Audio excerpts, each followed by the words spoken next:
Hello.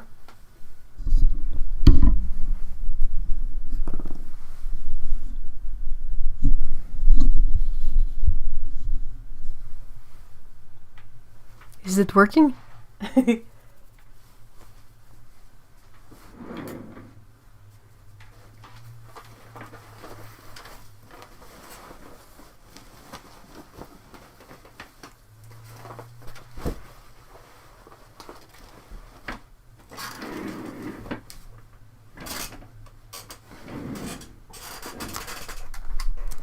Hi everyone! Hi Dan, hi Miriam, hi Mikey, hi Anna, hi Patricia. Patricia, I started preparing the envelope with the drawing of Sydney. I will mail it out as soon as I can get a couple of paint dots dry for you. So you can see if the handmade paints trigger allergies or not. Hopefully not, but...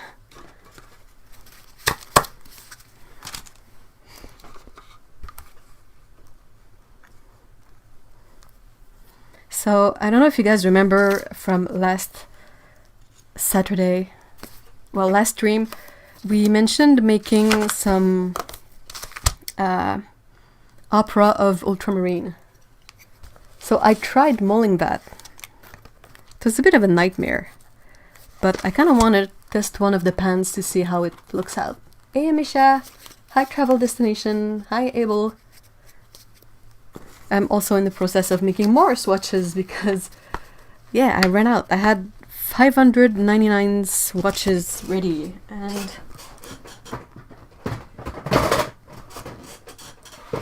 no.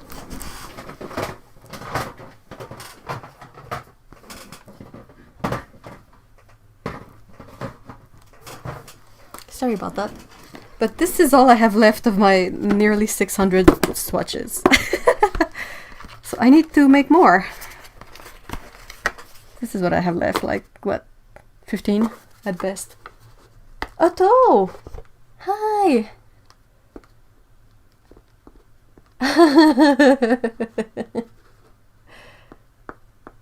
Yeah, that's a lot of swatches.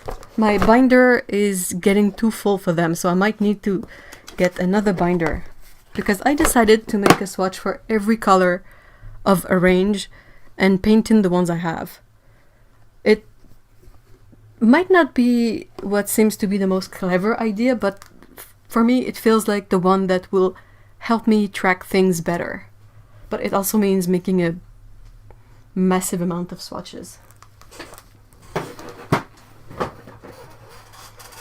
So I'm trying to think of a way to store these.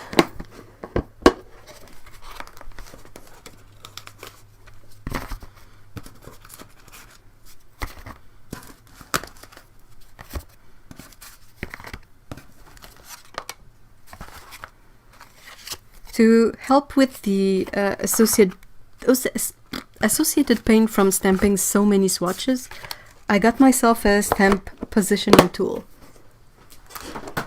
And while at it, I decided to get a second stamp for the swatch, so I can stamp two at once. Just a tiny bit better and a tiny bit more consistent than hand stamping them with an acrylic square thingy. Oh yeah, the binder is massive. I can get it as soon as I'm done finding place for all of this. Easier said than done.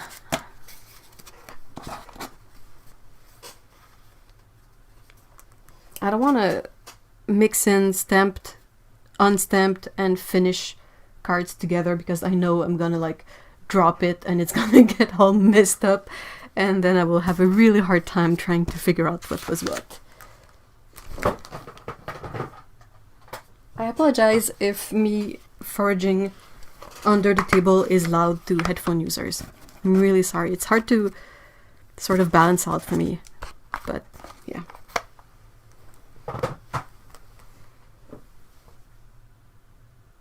That's what you do too, Otto. You stamp them with the stamp positioning thingy, or? Hey Diane, hi.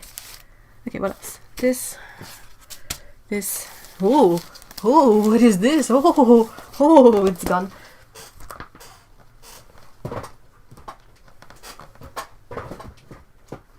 binder is absolutely ridiculous.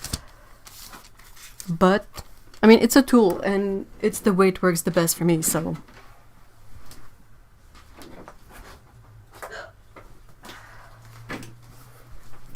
So that's the binder. It's, hold on. It's like 2.5-inch binder. Oh, yeah. Yeah. Okay, all the colors for our range, yeah. Well, I'm glad you do, because that's kind of reassuring in a sense that if it feels like it's the proper idea for me, I'm not having a brain fart moment or something. So I have all Daniel Smith that I haven't really painted in yet. I had a couple painted already, I don't know why. No, that's Schminke. But I know I had a few random Daniel Smith. Schminke is also mostly unpainted. My idea is that if they're all ready, say I take out a certain palette and I realize that I don't have all the colors of the palette swatched out, I can take out the cards, swatch them out easy, and put them back in. It's easier to sort of track things. This is Sennelier. Hi Brenda! And I have Holbein. Renaissance. Renaissance are all painted in. That was kind of easy. And this is Core. Then I still have this page with all the quinacridone. This is Lucas. I don't have a lot of colors from Lucas, but there's a few on my wish list. So I figured I would just, you know, get it done. And there's like, what, 70 colors in the range? So it's not that many. Yeah, I decided to try grouping them by brand. At first I was grouping them by colors, and it has its advantage, but it's not efficient if you want to figure out if you have a certain paint from a certain brand. And yeah, that's the other thing. So I'm trying by brand for now. I'll see how it goes, and if I don't like it, I can always switch it out later. This is the Primatech. I did the video on the Primatech colors, so that's why these are on the new swatches and not the old ones. Except for Malachite. That's a whole other story, but yeah. And then I have a couple of old things that I haven't really taken out yet. I have a few odds and ends here. And I have these sort of cards that came with the Redwood Willow paints that I kept in there. So it's a bit massive, and I'm quite sure I will need a second one, because there was a brand I was thinking of making swatches for. Well, M. Graham, I need to make my M. Graham swatches, and yeah, the binder is, I don't know if it's gonna show, it's gonna be really close, hello, but that's pretty full.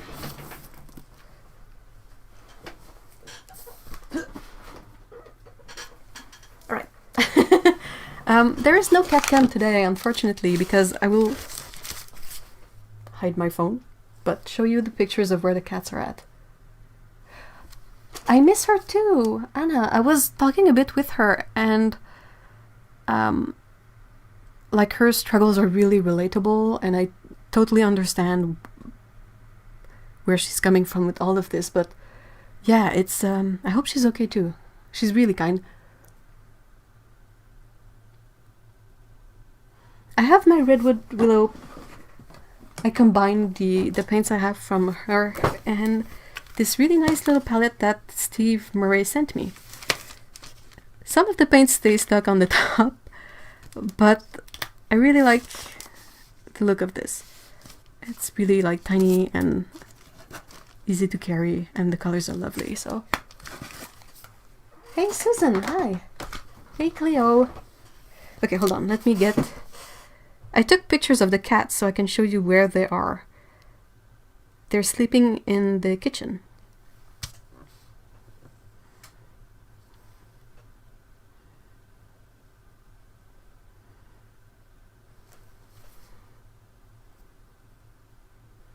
So I don't know if that will show. Hold on, let me brighten up my screen a bit. Yeah, it's really not super bright. Okay, so Pecco is sleeping on one of the kitchen chairs,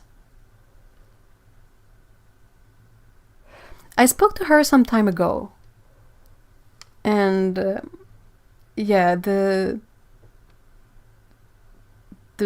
I mean, I don't want to pry and I don't want to share too much. That's not my thing to tell, but I really hope she's doing better. I mean, it's hard being an artist and being small business owner, and it's a really big strain on personal resources, so it can get really overwhelming. And that Scout, she was washing her head, of course.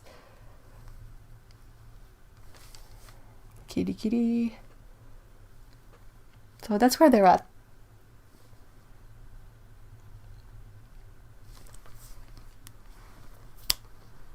Anna, have you heard of beam paints? I got some of them. I want to make a video on these because they're really unique paints. They are handmade in Canada by, I never know the proper word, Native American? A really lovely lady. And the paints are quite unique. They come wrapped in this waxed canvas, and they're these little nuggets of paints. They smell a lot like beeswax. So maybe not the best for allergies unless you get a block like this. This doesn't smell much of anything. Yeah, so there was a big sale for the new year, and I will make a video about these, but they are really unique, they are really fun, and I wanted to just give a sneak peek of the whole thing, actually. They're made from, these palettes are made from reclaimed wood, and everything is with a focus on like sustainability in a way and not creating waste. There's no plastic anywhere. This is also waxed canvas with the logo on it, which is pretty cool. So beam paints. It smells amazing. It smells like beeswax. I really like that smell, so I'm like, ooh. And yeah, they are, I've swatched them. They are really, really nice. They are really fun. Very unique. And this is like, to me, stuff like this is more close to being a work of art as well as being art supplies rather than just being art supplies. Because this is really, like, if I was to work on a commission and the person wanted something to be like really stable and really long-lasting, I would possibly not go towards handmade paints for that. But just for fun, oh, these are the colors, just for fun, just for the sake of the beautiful colors, definitely awesome. So yeah, I quickly painted a few swatches. So the two golds are here, and this one is like indigo with gold in it. It's really cool. But what I want to do too is swatch the tentative opera of ultramarine that I mold. It dried really well, but hopefully it's not going to be a huge mess and I'm not going to embarrass myself with my paints. The thing is that the neon pink pigment was really difficult to mold. It was a real pain in the butt, and that's not what I was expecting. Usually ultramarine blue is really easy to mold, no problem there, but wow, that neon pink, like, first of all, it would repel water like crazy. When I was done with my little cup, my little spoons for taking out the pigment, I dumped it in my water bucket, and when I took it out to wash it, it was still dry. Like, since it was covered in pink pigment, when I removed it from the water, no water had gotten to the spoon. I was like, oh, wow. It's the one I got from Kama.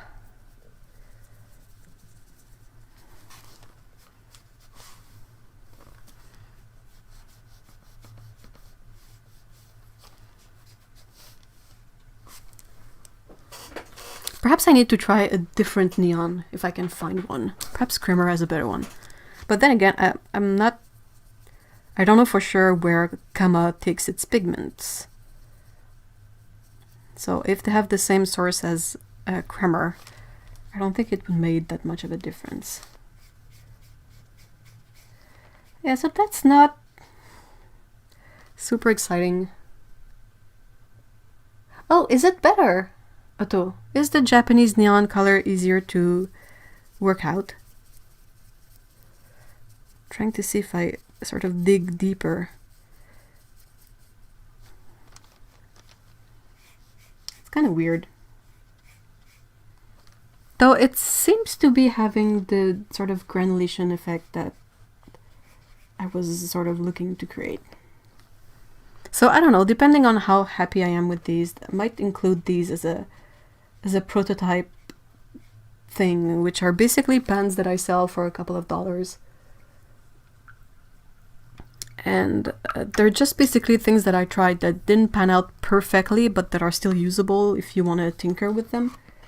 So whenever I end up with pens like that, I put them in the prototype category and sell them for really cheap. And I mean, you buy them with the knowledge that you're buying something that is a bit weird and not super well behaved, or that has some sort of very minor issue, but that can still be fun to throw on paper. So that's basically the point of these.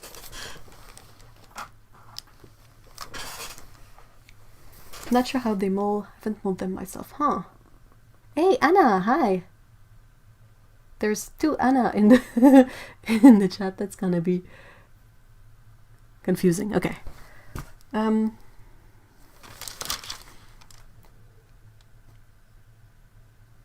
So yeah, that was kind of something. I have other things I want to try in terms of making paints with two-tone and granulation. I think I'm gonna be trying something with the aqua dispersions that Kama sells. As far as I can tell, they're basically liquid pigments, so it's kind of easier to add into colors. You don't say something is hard to mold. Well, they kind of did the work of wetting it first, and you can add a couple of drops of these to see what happens. So anyway, hey, Liat Art, hi.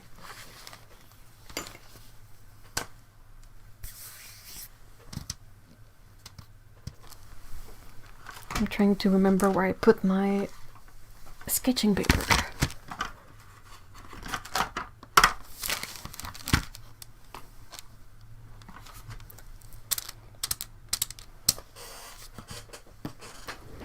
Not here, apparently. How would you calculate the binder ratio with a dispersion? I would have to test it with the rub-off test.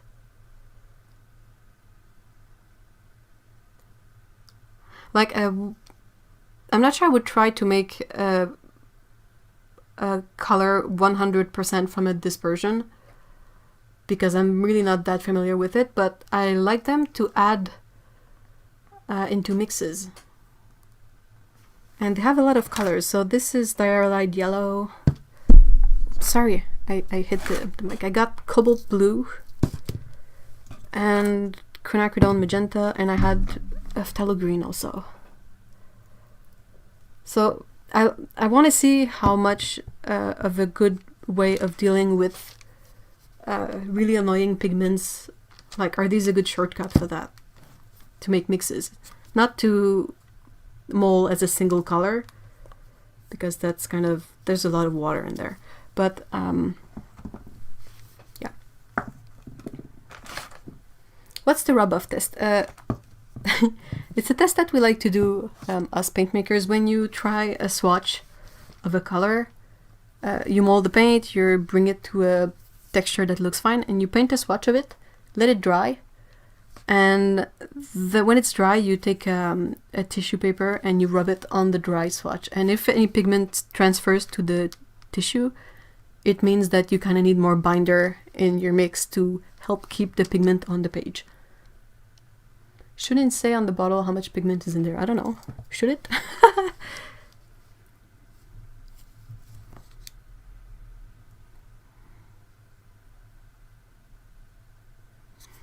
It doesn't say. I don't know. I'm not bothered. I'm not super bothered with that consideration.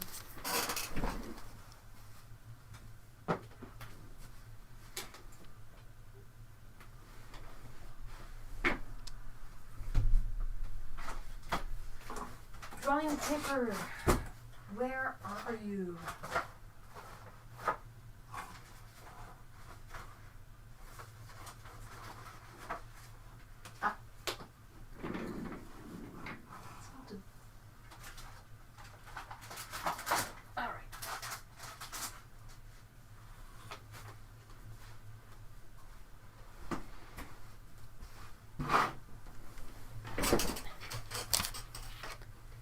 Hey Jill, hi.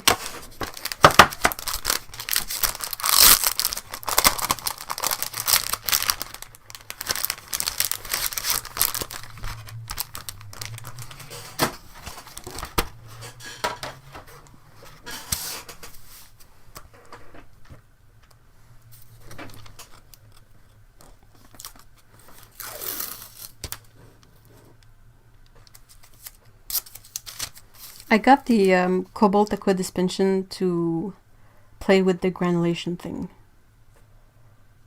And also because it's kind of a safer way to handle cobalt if you don't have any properly ventilated area. Since it's already wet, it's not going to be airborne as much as a dry pigment would.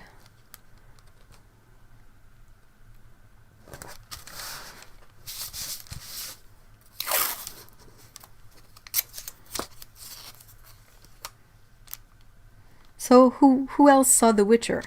Thanks for all the link, Otto. Much appreciated.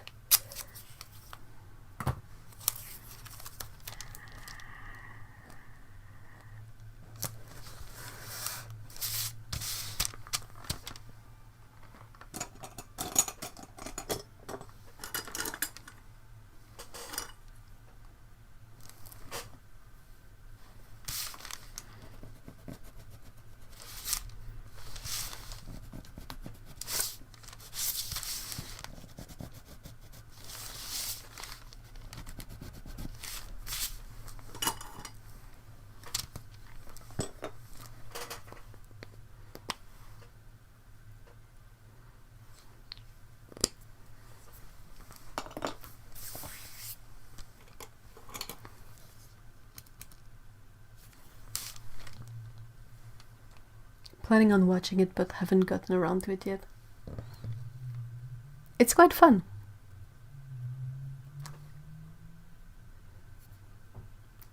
I convinced Otto to watch it.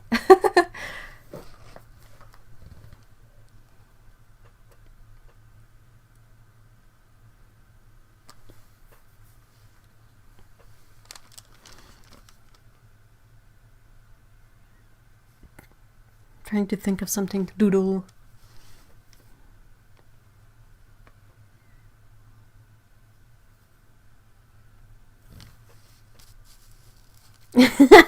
Yeah, I talked you into it.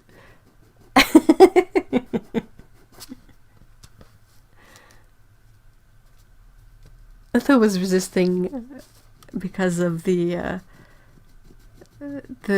sort of weird idea of Henry Cavill with long white hair. But it actually works quite well. It's really not as bad as some of the promo shots where it was obviously a wig. Like a really weird wig. Like not in the sense that you could, like the hairline was wrong or something like that, but the hair looked really fake. And in the show itself, there are certain shots that are a bit icky, but otherwise the hair looks really credible, so. The Witcher, the Bard. The Bard. Did you guys notice that on the video I posted yesterday, the demo painting was kind of a Witcher cat? I feel the wig was the other character in the story. Oh, hey, by the way, no, it's not a Game of Thrones thing. Ugh. Guys, well, Otto, I guess. But the actress who plays Ciri, like the character was supposed to be 12. She looks 12, but the actress is 18, and I was like, what? Wow, makeup is amazing.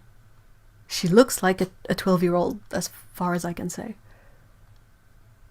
I feel the wig was the other character's story. The Witcher, the wig, the bard, the horse. She's 18, yeah. She does an insanely good job at playing it much younger. I have no idea. I was like perusing. I was like, how tall is she? And like, she's not very tall, but still, I mean. And I think Mr. E mentioned something that really helped is that the makeup, they remove their eyebrows with makeup or whatever in the show. So I don't know how or why, but that makes her look a lot younger. But yeah, she does an insanely good job.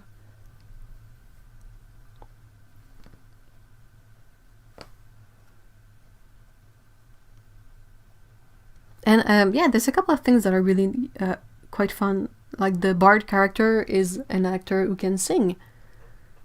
So that's kind of neat. Like, you don't have to pretend, don't have to fake it. Henry Cavill is just perfect. He's like super beefy and has the perfect voice for Geralt.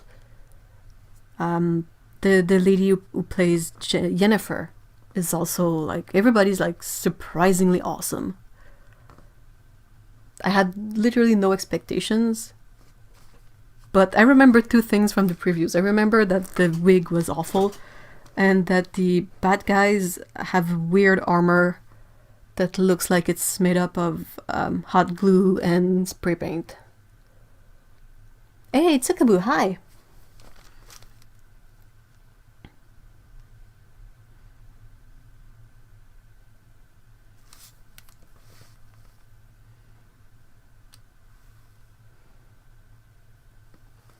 I've also rewatched Winter Soldier for the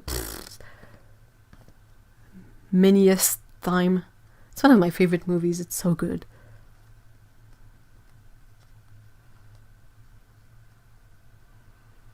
There's one thing that always cracks me up. Oh wait, hold on. Anna Jane says, I love The Witcher and I wish they would bring the soundtrack. Oh my gosh, yes! I want that soundtrack. I want the songs sung by the bard, please, not covers. Oh, I'm good. Did you not like Winter Soldier, Otto? Did you hear about the plane crash? Yeah. That was actually very, very sad. Did you not like the Winter Soldier, Otto? Did you really? You've not watched? Okay, no, I don't hate you if you haven't watched it. I cannot hate you because you don't know what it is. But if you had told me that you hated it, I would have been floored, literally. You have to watch it. Did you watch all the Captain America movies? Like First Avenger, Winter Soldier, and Civil War.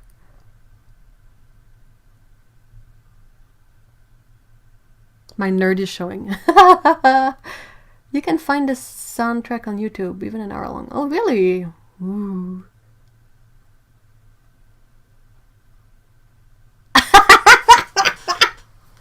Well, there's one thing for sure. If you end up watching it, like, everyone is good in it. I don't want to say too much, but I would really recommend you watch it. Really.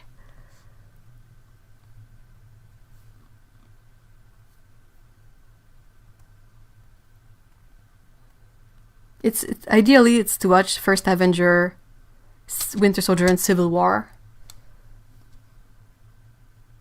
Yeah, I ate lunch. It was sort of brunch. There's an awesome soft metal cover of... I saw that, but I'm not a metal person. Especially not soft metal. That's really not my... I've seen Civil War. I can't bring myself to watch the first one because Synchros... Oh no, how come? He's not shirtless for long. You can cover your eyes for that shot. He puts on a t-shirt really quickly.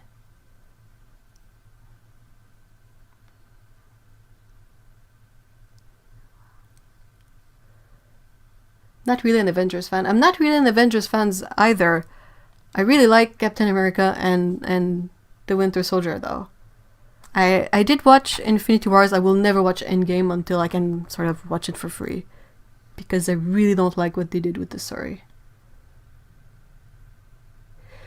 Yeah, that's weird. They like, I mean, Chris Evans on his own has chest hair, and I think there was I saw a thing about the first Avenger where they shaved him like completely, and it really looks like a weird Ken doll. But it's not for long. And also, the thing that really cracked me up is in that sequence, like he goes in the machine as like teeny tiny Steve, and comes out as like super buff Steve, but he keeps the same pants. And I'm like, what is this Hulk thing? Are these Hulk pants? What's going on?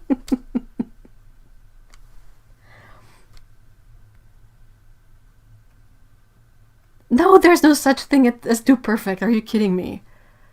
What? What? Yeah, what I've read about Endgame and saw about it really bums me out. And Infinity Wars really bummed me out too. So I try not to watch too many movies that make me angry.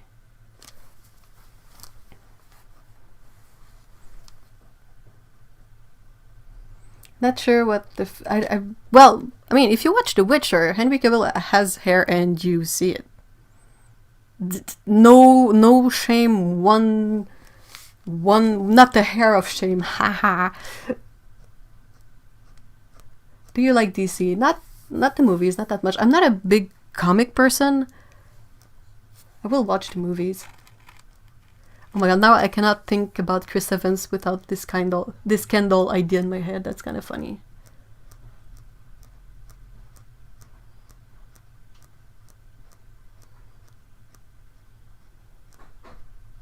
Hey, Sterling, hi! The most recent new one that I watched was Black Panther. Okay, to be fully honest, part of why I wanted to watch it was to see the cameo of Bucky in it at the end. Because I really like Bucky. Like, you know, as you grow up, you see a lot of... I'm just not drawing. I'm trying to think of something to draw. But as you grow up and consume more and more pop culture and movies and books and stuff, I don't know about you guys, but I know I developed a type. Like, I know what is my type of character that I usually like. Like, every single time there is a character similar to this, with these kind of characteristics, they often end up being my favorite character. And like, Bucky is smack dab in the middle of it. Like, there it is. There you go. And I'm super excited for Falcon and the Winter Soldier series on Disney Plus, even if I don't have Disney Plus. Hey, Dr. H.G. Leinert, hi. Okay, I would draw Witcher stuff, except that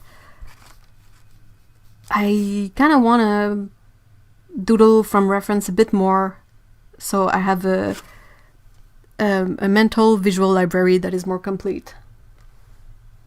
I want to see Knives Out. Is it good? No spoilers.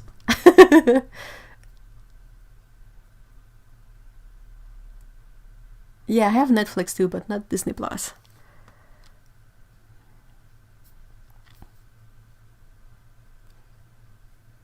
I really liked it. I want to see it. It looks really nice.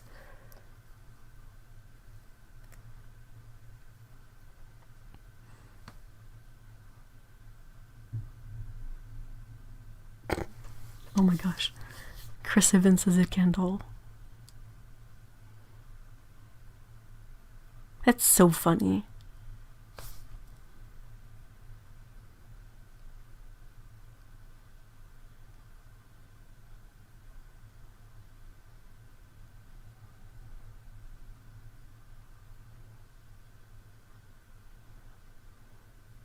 It's such a weird idea that all dude superheroes should not have chest hair unless they're Wolverine or something. It haunts your mind. It doesn't bother me, but I mean, I was not a big fan of that shot before because it's just weird. it's kind of like I know why it's there, but I always prefer when he puts on that way too small t-shirt after.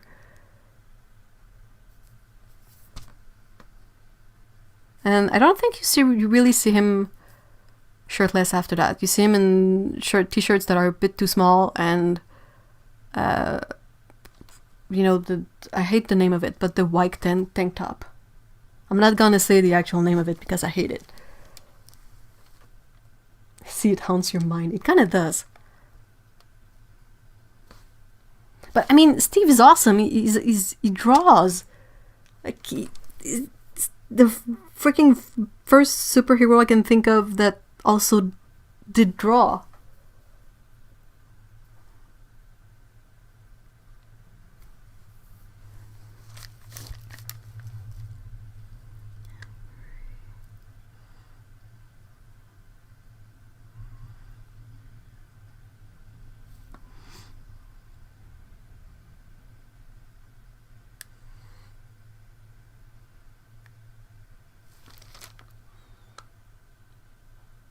Yeah, I prefer tank top or, to some extent, sleeveless top or anything but wife beater. Like, how did that end up being the name of the thing? Are you kidding me? Looking for a sketchbook.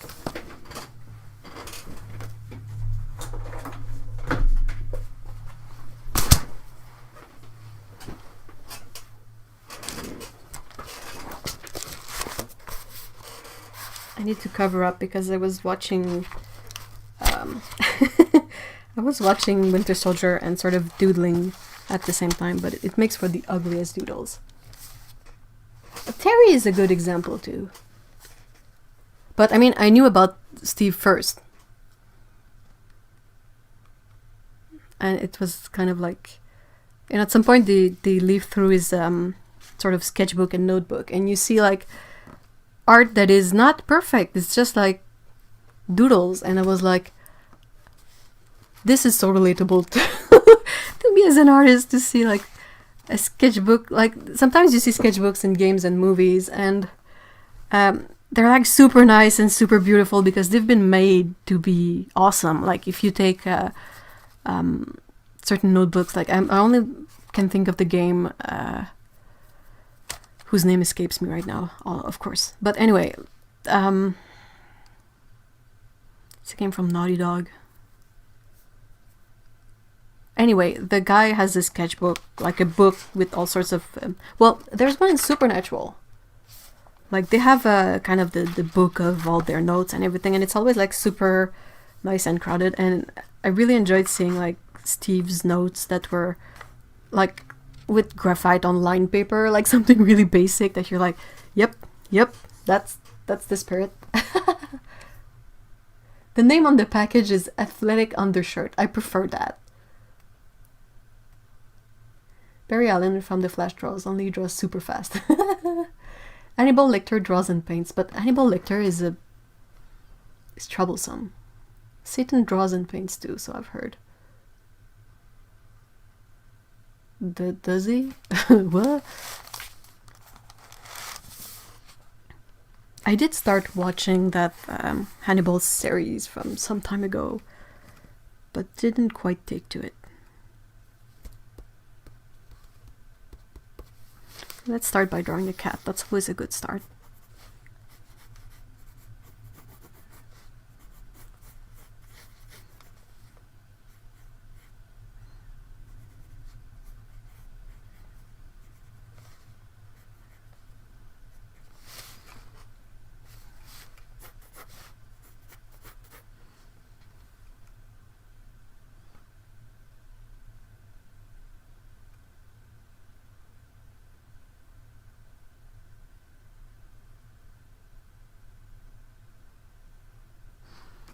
So, to stay with the nerd stuff.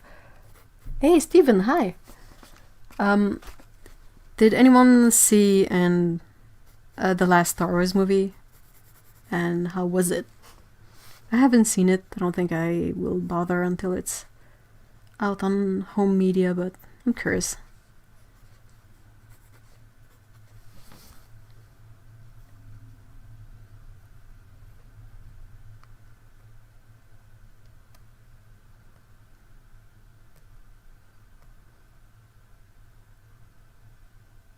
Barry Allen is also CSI. So he'll even put his art skills to work. I loved that was my favorite part of the Justice League movie. I would say it was the only good part, but some people might want to debate me on that.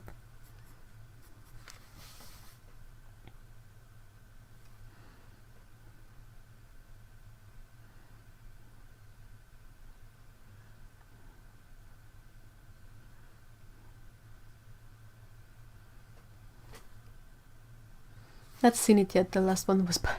Well, they're all kind of bad. Poor DC tries so hard.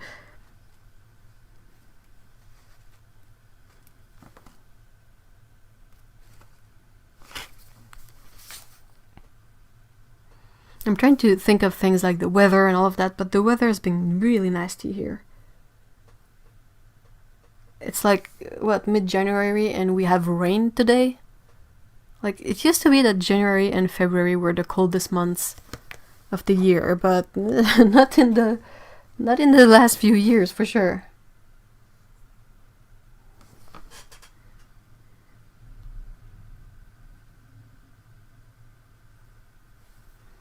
Tsukebo says their animated movies are killing it though, DC. I haven't seen any of them. Maybe I should try. Oh yeah, the weather is garbage. They have like icy rain planned for tonight. Oh, tornado watch. That's not good. I can't draw cats, not in any style. Even a silhouette comes out looking wonky.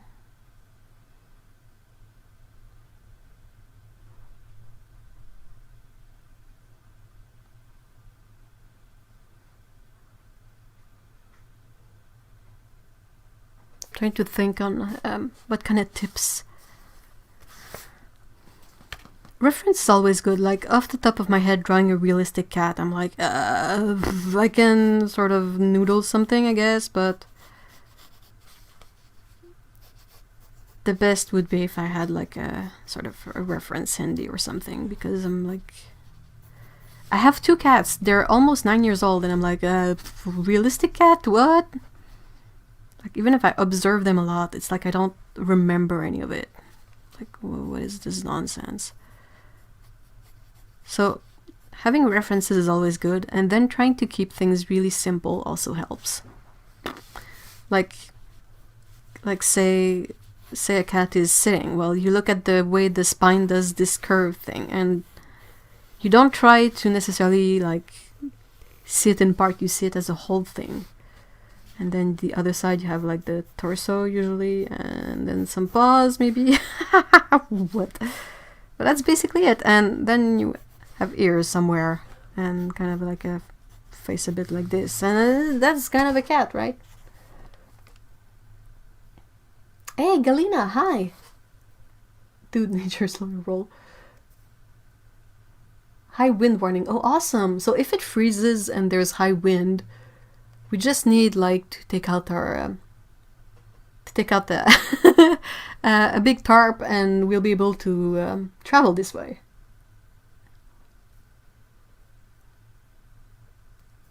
Waiting for the Rideau Canal to freeze, and it still hasn't. It's nowhere near ready to skate on it. Yeah, it's kind of weird. Touchdown tornadoes. Oh my gosh, what? It was hot and muggy today. There were flurries and it's freezing. That's the thing, right? I don't really mind the weather, but what's really weird is how we go from like -10 on one day to +10 the other day. That's like 20 degrees difference in 24 hours. That's insane. It's been pouring here all day. 50 millimeters now, changing to freezing rain. Blah. Warning for flooding, power outages, and power lines down. Oh, yay! Fun stuff. Skating in the streets Sunday. Yep. Yep. Hey, Steve! Hi! Yeah, it's the same here. We are having rain that will possibly turn to ice.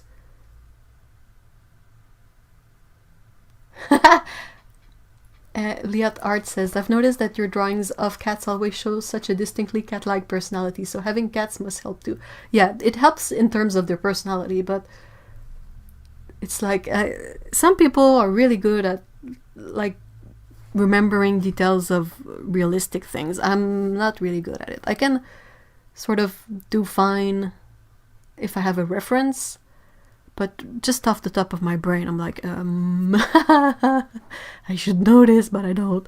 So either I need more practice, so it's always more present in my memory. But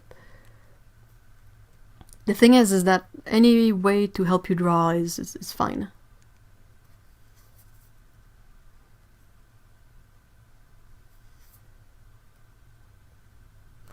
Weather whiplash.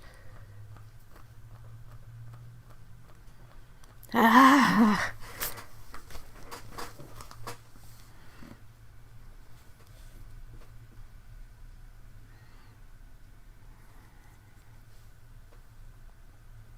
Do you want to be an art teacher?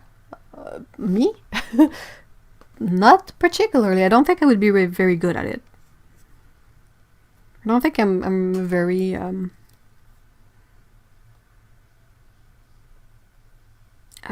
what's the word I'm looking for?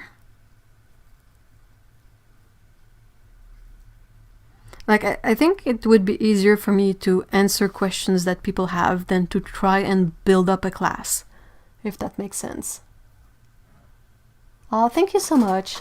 And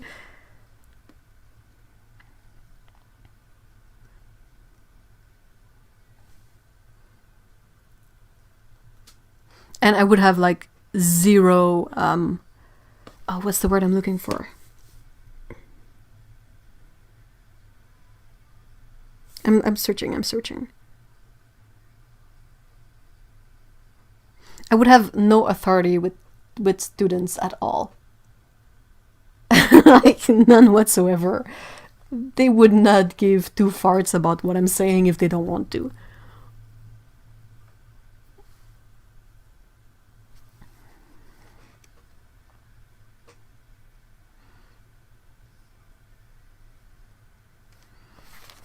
I love that if Geralt was a cat, he would basically always have this kind of glare.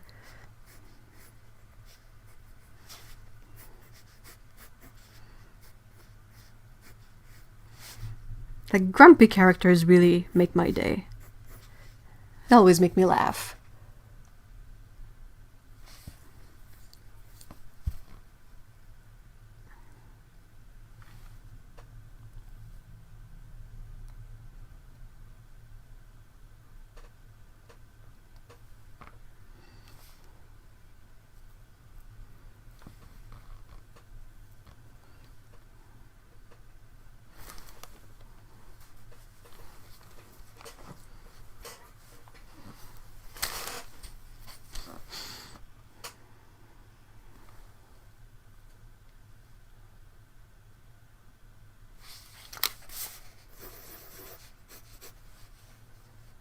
I really need to get cracking. Come on, brain. Think up of something.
Hey, Joy, hi.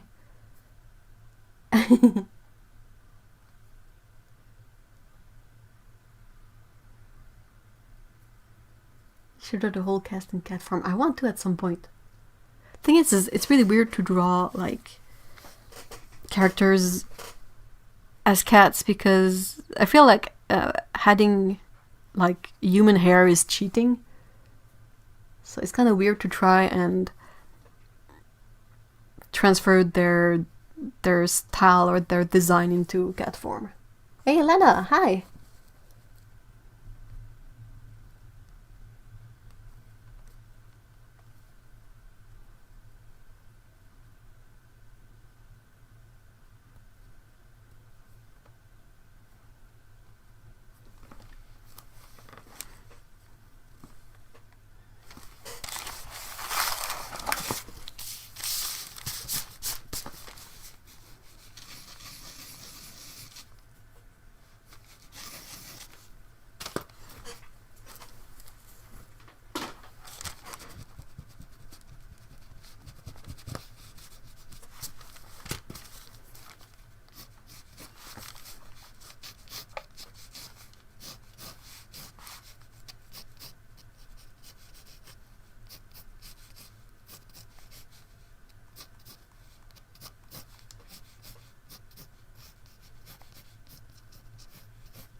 It's a really busy weekend for us too.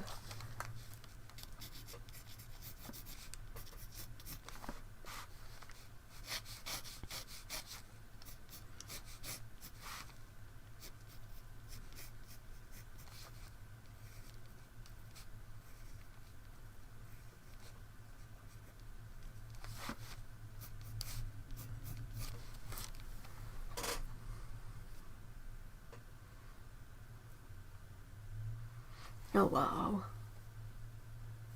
Tornado room. Whoa. What's the tornado room?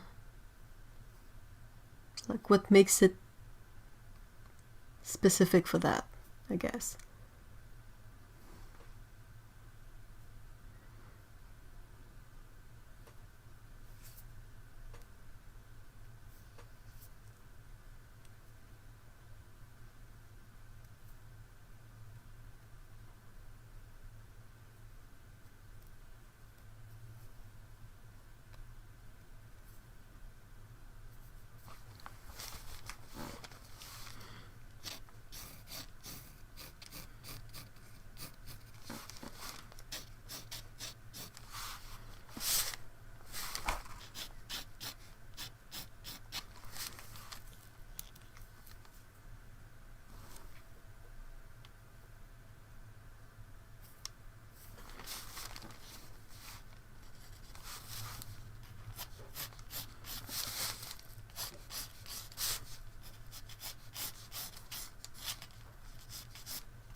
Yeah, that doesn't really pan out. Umbrellas are really hard to draw. Think bomb shelter. Do I really want to? Tornado room. A concrete bunker with a cell phone that can dial 911.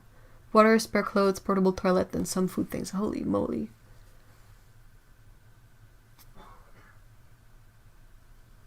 Like, it's kind of a bummer that you need that, though if you need that, I'm glad you have one.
We call ours a hidey hole in the basement.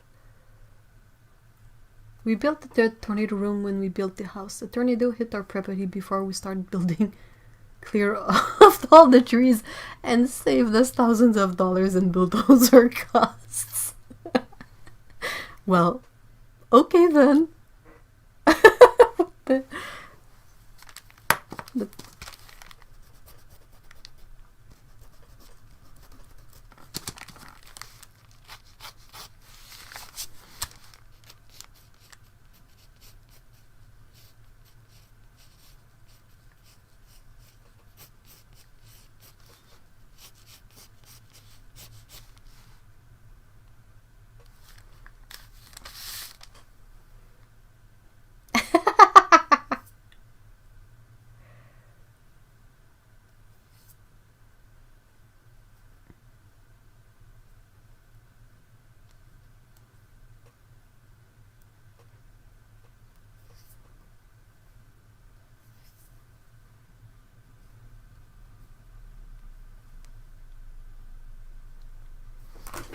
Hold on.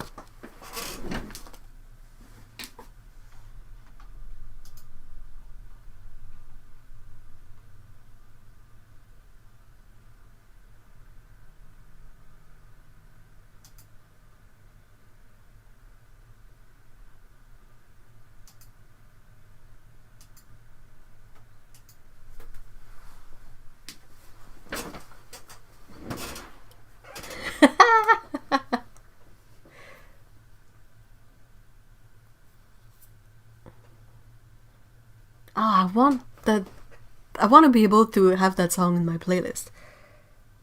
Like the actual one. I don't know why, but I'm really picky when it comes to covers. Not very few people actually do covers that I actually enjoy because, yeah, I'm kind of picky like that.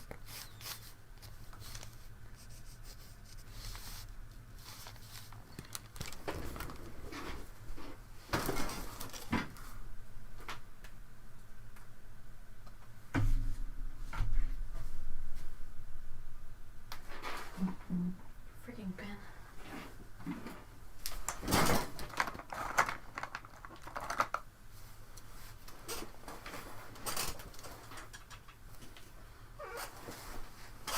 Oh wow. Steve says our old house on the farm had a hidey hole in case of Indian attacks. Well, I don't know if you can I don't think we can use that word much today. Live on Holt Farm. I'm really not up to date with which words are okay and which words are not. Just not super practical, I guess.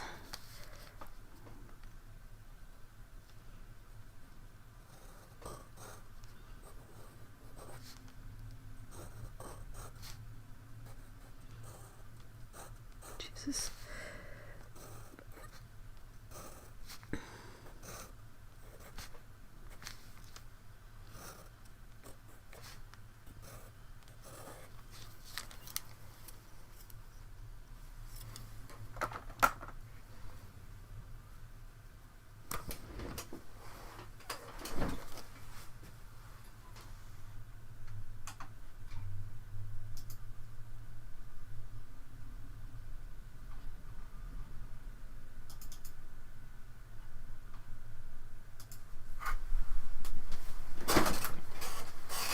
First Nation traditional territory. Thank you.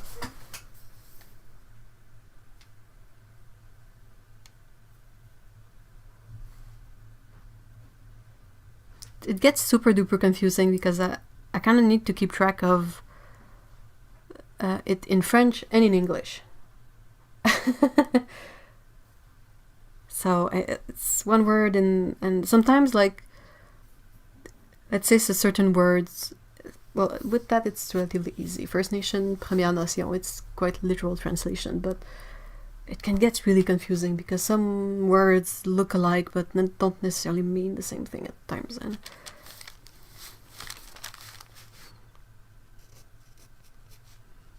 it's the kind of thing that you feel like you have to be really careful because I know I don't want to use like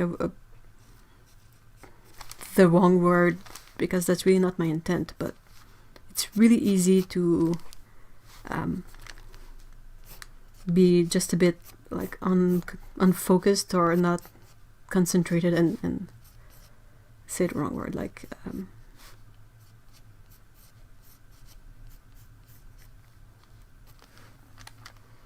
am I rambling much? I am.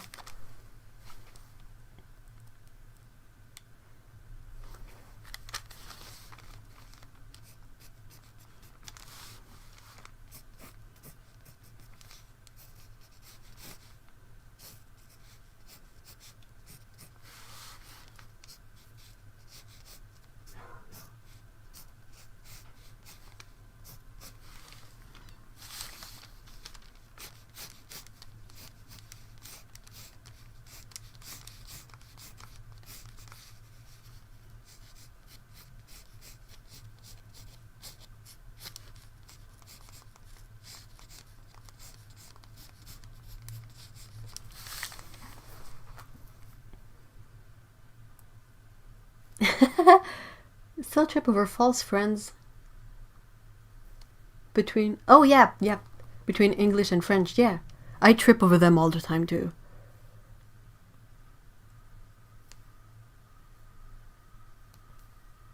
Why do the paint companies use plastic pan? Metal one would be much better. Oh no, it's not. I know you didn't mean anything by it, Steve. It's just difficult at times to, since I read those out loud, I'm always, I try to think before I speak, so sometimes I read things and I'm like, a million questions come to mind at the same time. And that's a bit too loud.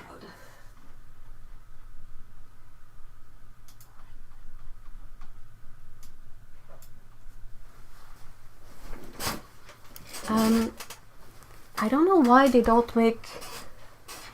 Yeah, that's what I'm thinking. Otto says, don't metal ones rust over time? I think they would, and I think the ones that might not rust would be very expensive to produce. And I mean, to a certain extent, most metal oxidize or get a patina over time. Like silver really has that dark gray thing, and copper gets green, and I'm trying to think. I know that quite some time ago, pans used to be made in ceramic.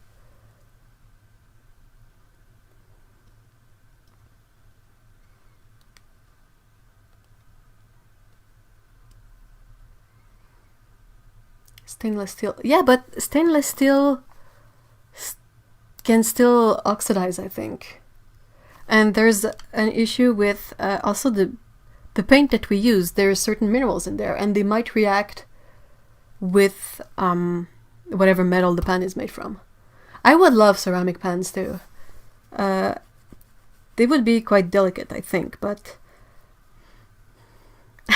sometimes I'm considering taking a pottery class, if that's the word, just for the sake of making my own palettes and pans. I think I would quite love to do that. Can you imagine like making like tiny pots, tiny pans for homemade paints? I think that's kind of cool. Gold-plated pans. That reminds me of that Schminke set that had the small 12 half pan palette thingy, but it was in silver, like actual sterling silver. And I was like, whoa, that's super affordable, of course. Oh, really? Up until the late 1970s, we had issues with her status in the medical community. Hey, Stevie, hi. Ceramic pans would make for super heavy palettes, though. Heavier than plastic, for sure.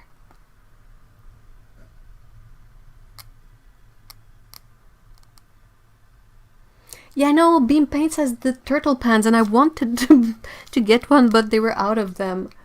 So I'll have to keep my eye on them and possibly snag one the next time. It's adorable.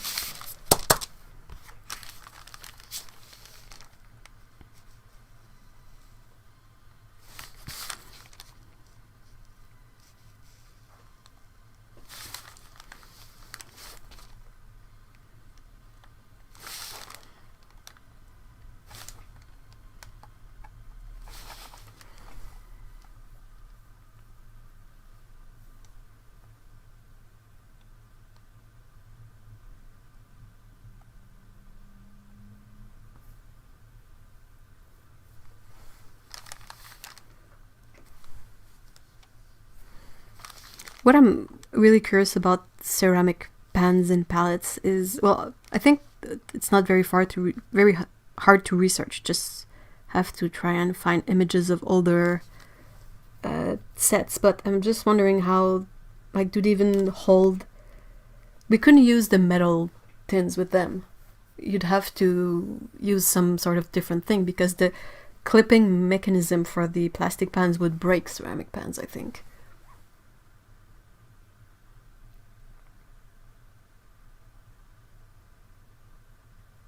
Oh yeah, the color wheel ceramic. The First Nation artists use... Oh yeah, shells! Shells is a good way to have a natural pan, like seashell. I know that the green leaf and blueberry have a bunch of colors that they sell in shells.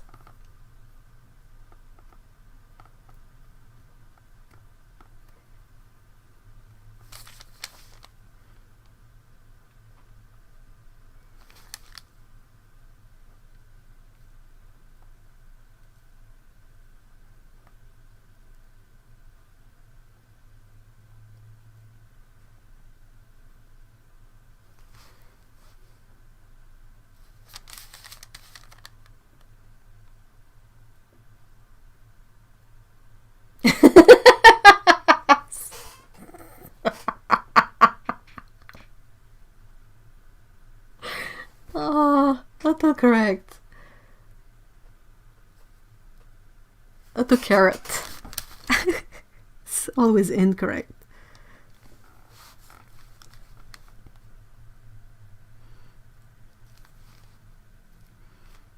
I don't think I've ever seen an umbrella with that kind of a stupid handle, but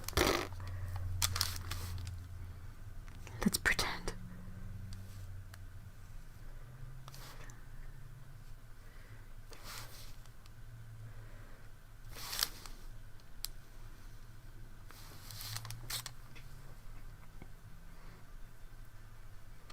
I think all the stoneware work, all the pottery and ceramic work is really interesting, and it feels quite enjoyable to work with your hands directly on something. But then again, the real difficulty here is figuring out a way to attend classes or find a space where you can do that kind of stuff. It's a bit more difficult.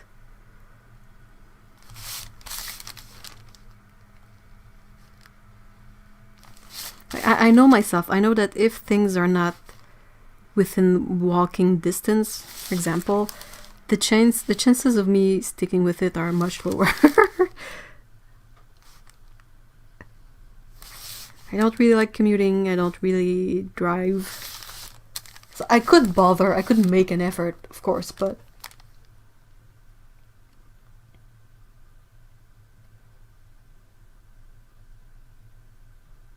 Hey, Juma, bonne année!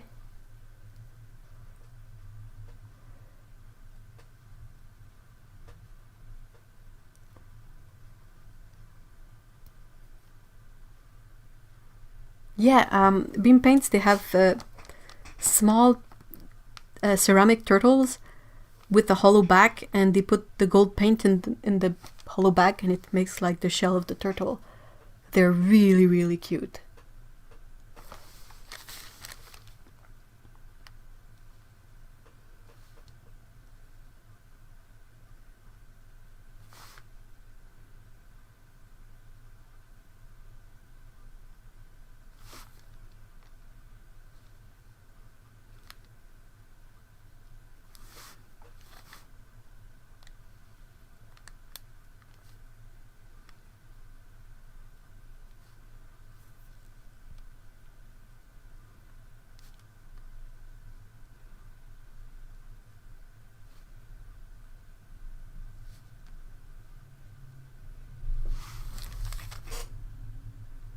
Oh, you found the turtles! They have them on the shop too, I think. They're like sold out at the moment. Well, last time I checked they were, but...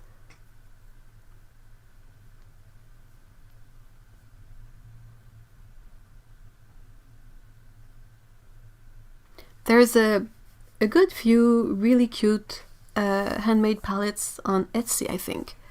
I think I saw some that were a bit in that model. I think one was a whale and one might have been a turtle. I think one was a cat, but you basically have a small palette or mixing palette at the bottom, and it has a cover. There's quite a few really cute handmade ceramic palettes on Etsy.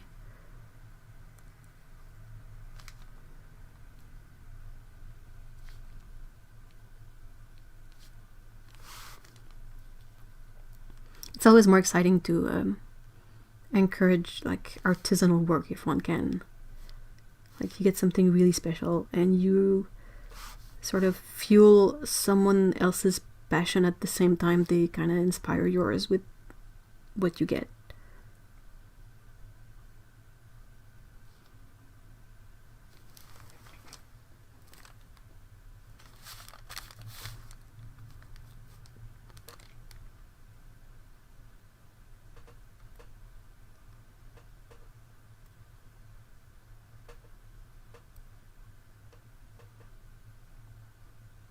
Oh, hold on.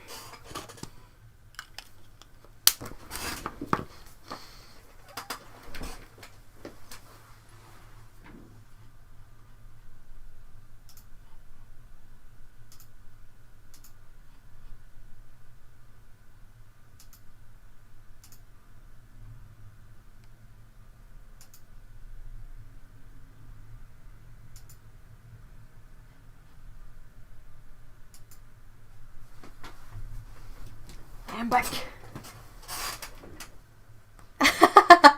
Hold on, let me check if that's the one.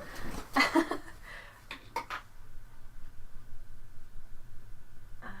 one. What? What?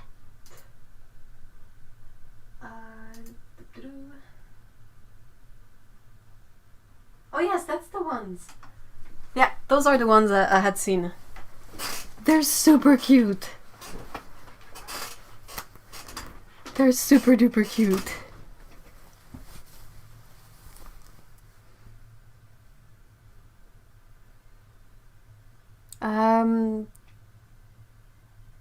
Oui, j'ai vu. Moi,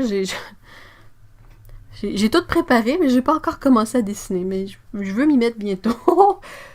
Je suis juste super lente avec tout. Have you tried handmade colors from the Iron Range? I'm liking them. Is that another crafter?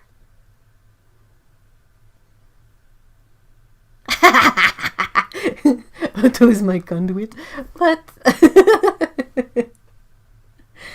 Aren't these palettes like the cutest? Honestly.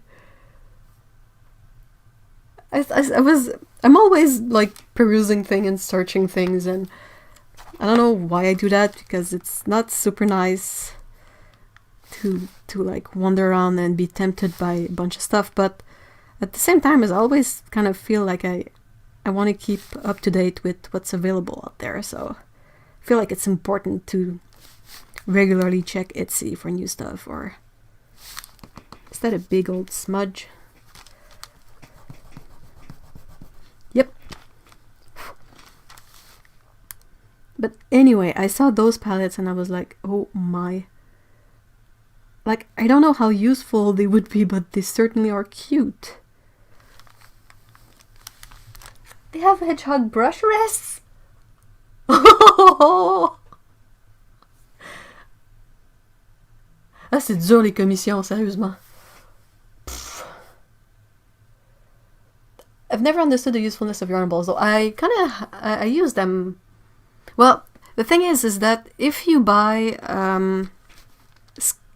skeins that are, you know, the twisted ones, that are like when you twist them, you have a big donut.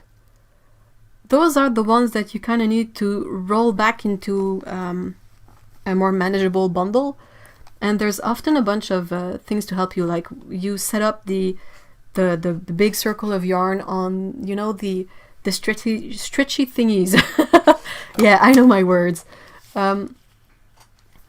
you set them on that, and you can hook up the yarn into another device that will help you create a nice round loaf of yarn. And when you have that loaf, you can put that into the yarn ball, and it will really easily dispense from the yarn ball. The yarn ball is not as useful if you just buy the the more mass-produced yarns that come in a sort of oval shape thingy.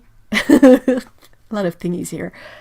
Because the way those are rolled around, you cannot really pull straight the yarn, or it will just make a big knot in the middle. But yeah, if you've taken your skein and put it into the nice cake, then you can put the cake into the ball and it will work out fine. I think it might work also with other cakes like the sheepjays. Does that make sense? Well, not necessarily. You know, if you buy a yarn that's already in a cake, or I have some yarns that I don't necessarily make into a cake, but that I've re-rolled by hand, so I have a big ball that's compact. I can put that in the yarn ball and it will roll around the ball and not make a huge knot. I like them to roll around. That's really funny. Sometimes they like jump out of the bowl and you have to chase your cake of yarn around the place. It's like action crochet.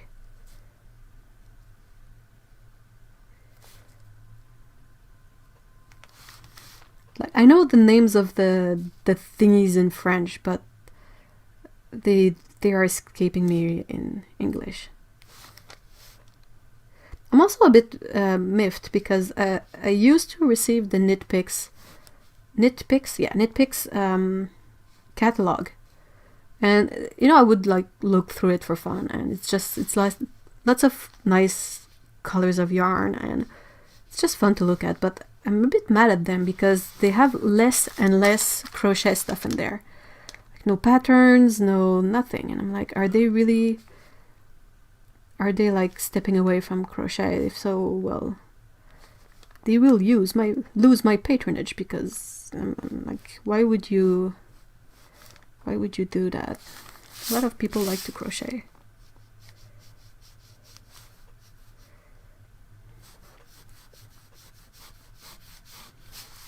Me and Otto included. Am I a cat? I think I might be a bit of a cat. Otto definitely needs a brush rest. That's a seal. How is that not a thing already? Colors from the Iron Range. Handmade paints from local minerals, Upper Michigan. Ooh. That's something I have to write down and check later.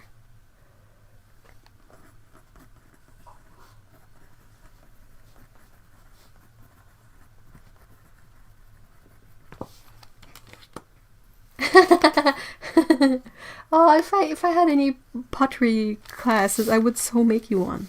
I think I would have already made one. That's definitely...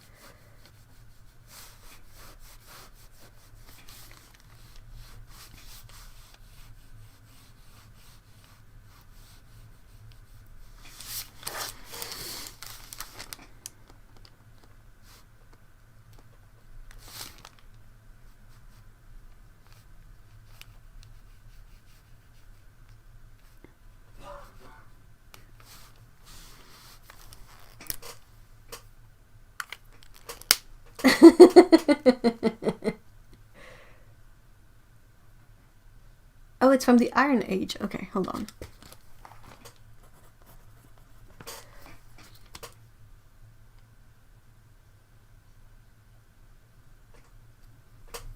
Please make sure they're not sea lions. Well, sea lions are not exactly cute, right?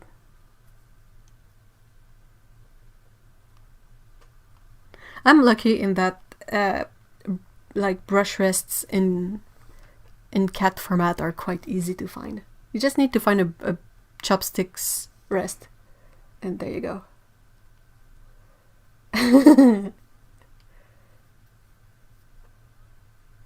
Oh no, it was a sea lion. No.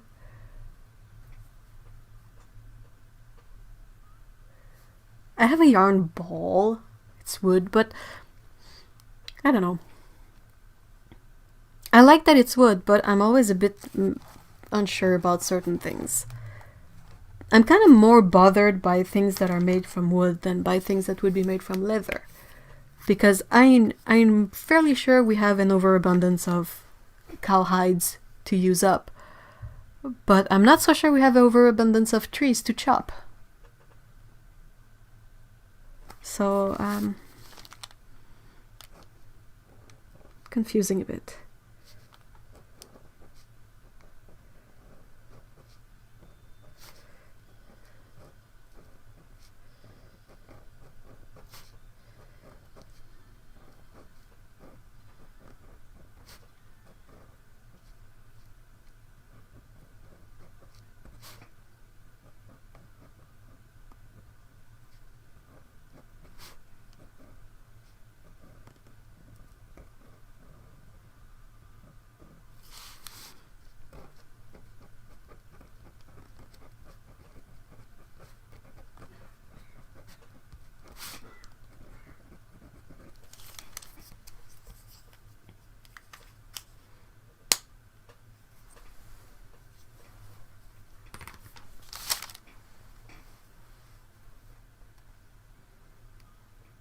Have to count the trees cleared for animal agriculture, of course. Yeah. I mean, if they use up those trees, I'm kind of fine with it. I mean, any kind of waste is stupid, in my opinion. Especially stuff that can be reused or repurposed.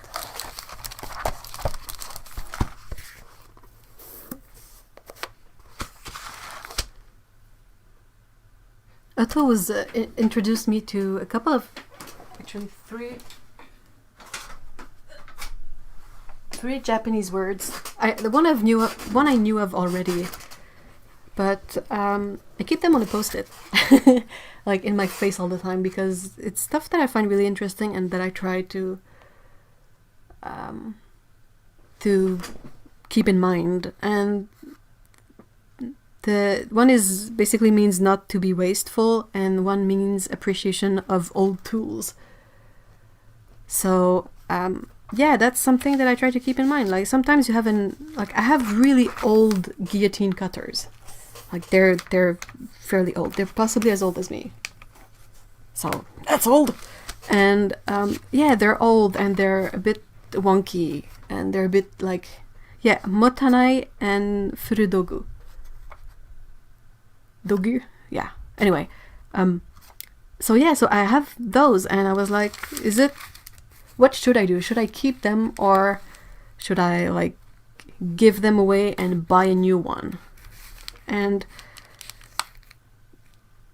because I'm like, there are issues with them, like, but I realized that I can just buy some sort of oil to make it less like metal noisy. Like there's something about trying to figure out how to keep something that I really enjoy, and it's so rewarding when you find a way to sort of make a thing you're using better. Yeah, they're still useful to me.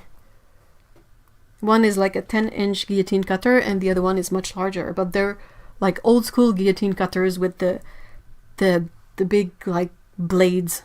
I could grab it. I'm waiting for this to dry, but I will add a bit of watercolor on it when it's dry.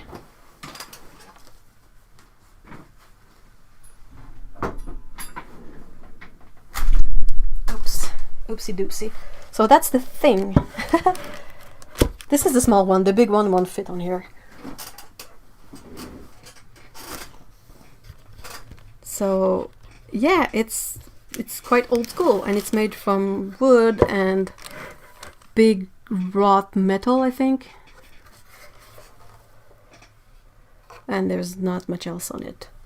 But it was making this super awful, like, wincy noise. And I was trying to think of ways that I could fix this. And I realized that they sell This is gonna sound really, really weird, but that's what it is. It's lubricant pens. And one has a needle point for fishing rods, and this one has a slightly smaller, a slightly bigger tip. And not very expensive, but with that I was able to add a bit of, I don't know if that's on screen, that's not on screen, but I was able to add a bit of grease here and along the blade and wipe it, so yeah, it needed oiling. But yeah, that's, like, I didn't know these things existed, and there is not really a lot of culture about fixing things rather than tossing them away. So sometimes it's really difficult to find a way to fix something because you're like, is there a way I can fix this? Like, what do I need? Where can I find it? Oh, you have the big one. I have a really huge one that's green, but it's like, both of those my dad picked up for free at some point, and he was like, I have those, and he was like, do you want them? And I was like, yeah, sure. They sound awesome. Hey, Victor. Yeah, it's totally repairable. And I have to, the bigger one has a bit more of, it has a bit of water damage on it, so it's not ideal, but the cutting part is still like really, really usable, so I was happy to fix it. And it's like beautiful wood, and like this pattern is quite awesome.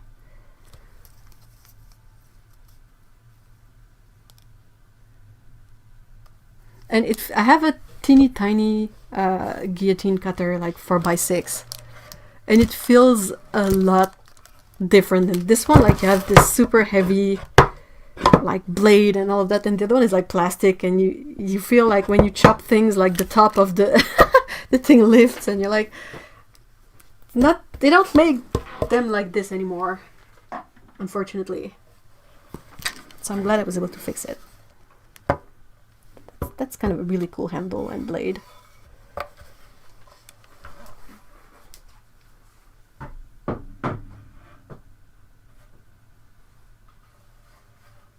Just put this here.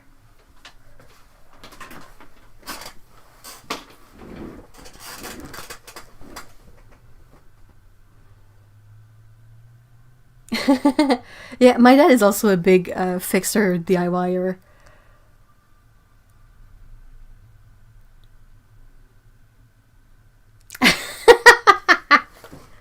Hey, Louis, hi. Welcome. We are currently waiting for this to dry before I can add a bit of color on it. So we usually just chat, and we could take a look at this. Is it dry? It's dry enough. It's not gonna show well, I'm afraid, but the big juicy patch of the wannabe opera of ultramarine color is, I mean, it's interesting. It's really granulating, and there's a good vibrancy from the fact that it's a neon pink in there. It's interesting, but yeah, is it? Oh my gosh, these sketchbooks, I swear. I was like, I'm gonna use this Pentalic sketchbook because I've had really mixed experience with them, and I'm gonna use it for like painting swatches and testing colors and stuff. And the signature is kind of really crummy here. You can see all the glue, and it's sort of already breaking apart.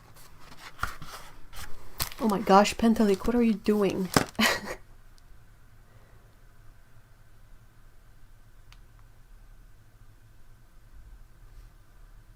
Don't do it yourself. Oh.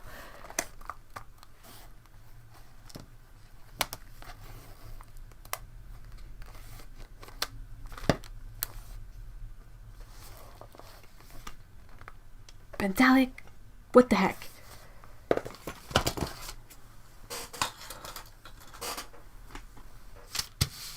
Oh, thank you. Yeah, it's interesting, but it's sort of untested as well, so.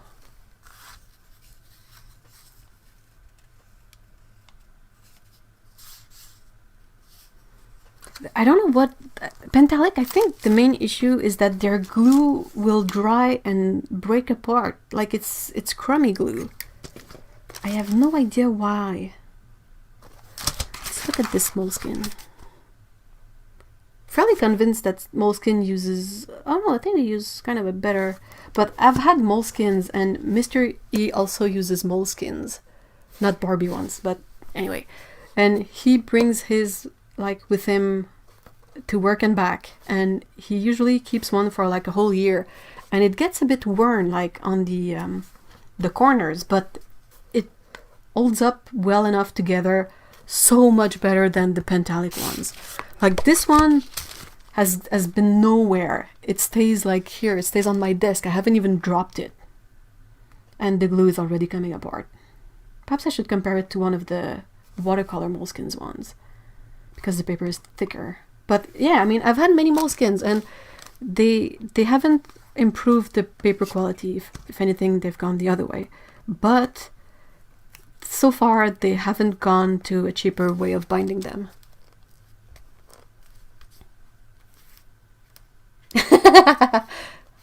Oh, I mean, if people want to hire me as a consultant, I would be happy to, for free stuff or for money, even better. Hey, the glitter crayon, hi. Okay, hold on, let me catch up on chat. Bleep, bloop, bleep.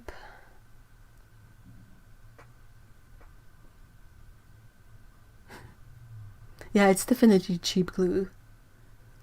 I just got the Paul Rubens journal, I like it, but the glue is breaking. Is it the journal or is it a block? Because if it's a block that you're supposed to remove the pages, there's a chance the glue is gonna break more. How's the paper quality in Pentalic? In my opinion, it's nothing to write home about. It's cellulose paper, so it doesn't dry super awesomely. Like there's a background that pins a lot more easily. What I find difficult with cellulose paper personally is layering and flat washes. I find that the paint really doesn't spread evenly or dry evenly, and then it kind of stays on top of the paper. So if you add more layers to it, it kind of creates a big mush. You cannot really have super nice layering. So that's why it's become a swatching book instead of a sketchbook. Anna Jane says, I prefer making my own sketchbooks. I kind of would if I could figure it out better. Like, I don't really know what I want, so it's really hard to try and come up with the a way to make my own sketchbooks. But if I knew exactly what I wanted, I think I would make my own sketchbooks. Instead, I just draw on a buttload of small cotton papers.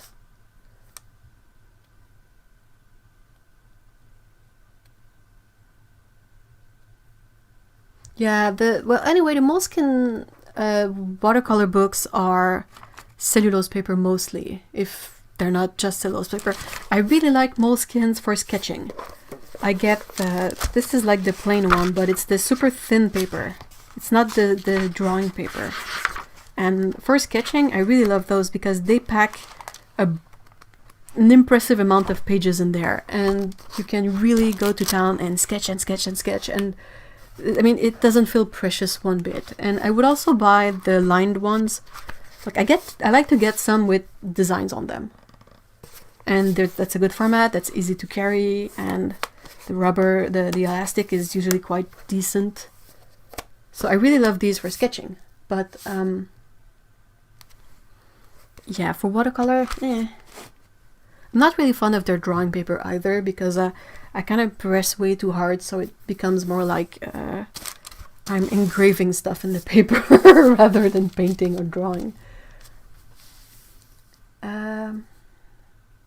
The paper in the Etcher Signature Journal, yeah, it seems to be really good, but it's also so expensive. It's like $100 for 3 sketchbooks this size. And I'm like, whoa, but not there yet.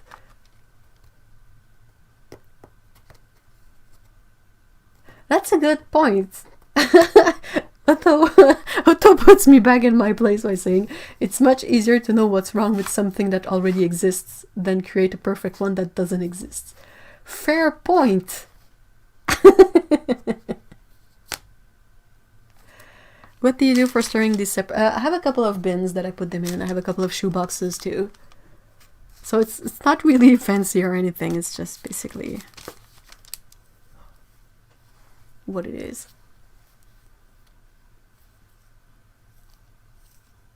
Oh, that's not a Staples that's close by. I'm also unsure about wirebound because anything wirebound has some sort of leeway in terms of smudging potential. Like the pages will rub a bit because the wiring and the holes are always a bit slack.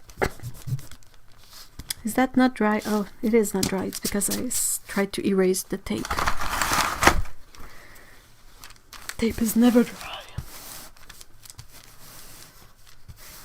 I haven't tried the Shizen professional grade watercolor paper. I think it's on, I could get it from AliExpress, but like I've said, my access to AliExpress is sort of broken.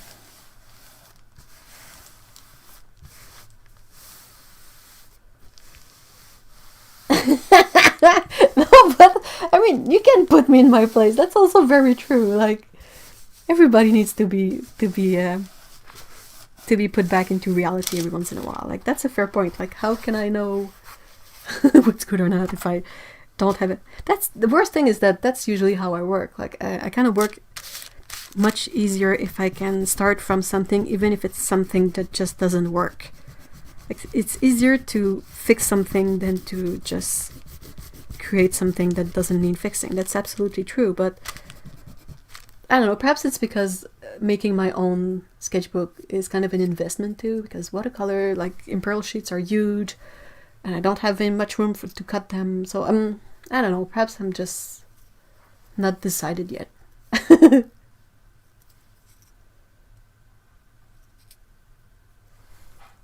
Yeah, you can put vellum between sheets. I've put tracing paper between sheets as well to protect, but that's kind of a lot of work for something. Like, for paintings I could try. I've had a lot of sketchbooks that were wire bound and they became so smudgy. But I mean, they were sketchbooks. At some point I even decided to start drawing in them directly in ink, because I was really fed up with the smudging. Smudging.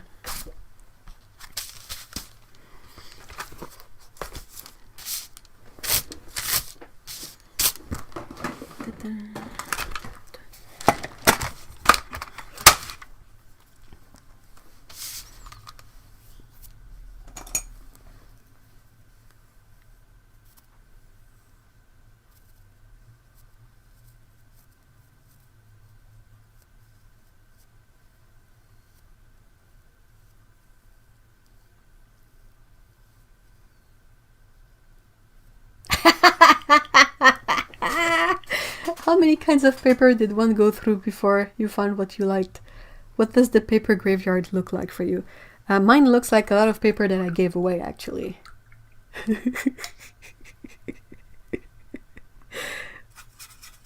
I really realized that I cannot do cellulose paper at all anymore.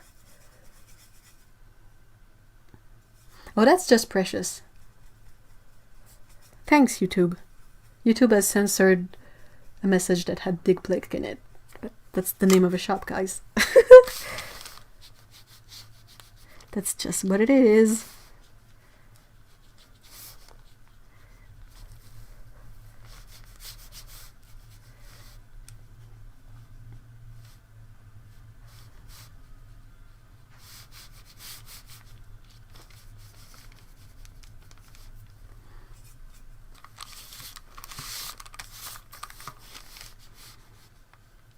I try to give away the paper that I really don't like.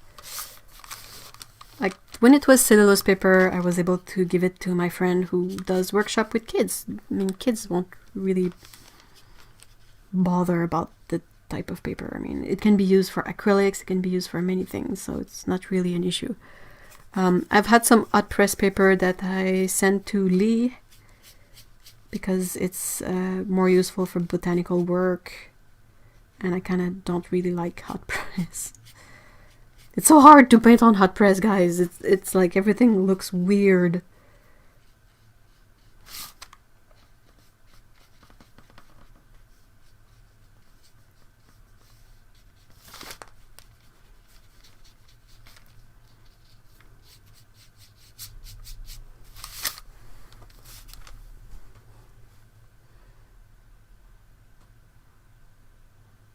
YouTube, you need to chill.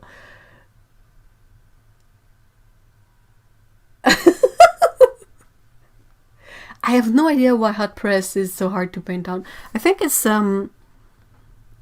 really more suited to detail work and really like small brushes. But if I don't know, people like Otto or me try to make something out of it. I mean, I've seen a lot of good things done on hot press in terms of illustrations, but I have no idea how they make it happen. Perhaps they use gouache. Like diluted gouache, I think would possibly tend to background less. Will you make a kitty calendar for next year, Ev? Oh, that could be a nice idea. Though, I guess printing it would be a nightmare on its own, though. If there was a way I could make it a digital thing, I would. It's like people have been mentioning kids' book, and I'm all for it, but it's a lot of work. And if I were to go through with it, it would be something that is available digitally, like as a PDF or something that you can read on a tablet. Because self-printing and shipping out stuff is really expensive, and I don't think it would make this doable.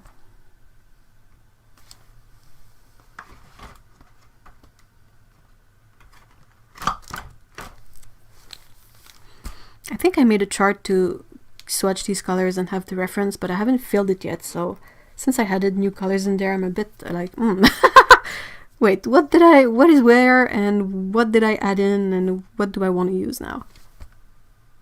Confusion.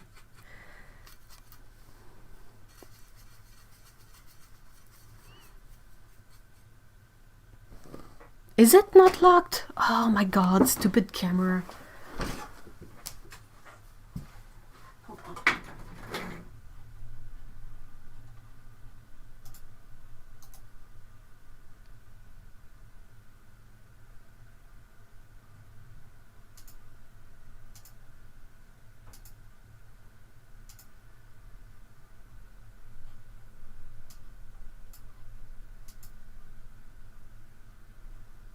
You dork. Stupid camera. Honestly. I hope that... Let me know if that's better.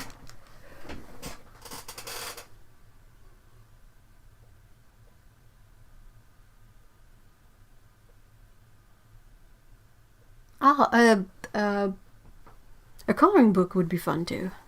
Though I was also considering having it not necessarily be a book, but say a bundle of a couple of drawings, or like 4 or 5 drawings, and it's like $3 or something, and you can print them and have kids color them, something like that.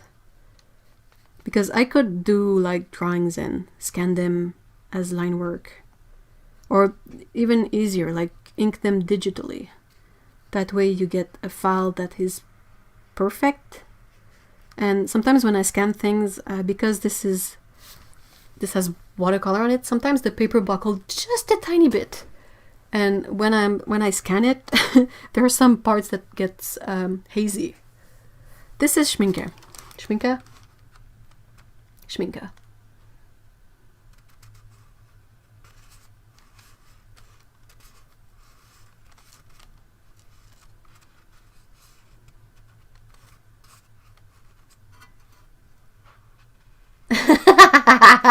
Kids, I want to paint them. Ah, well, for anyone, truly.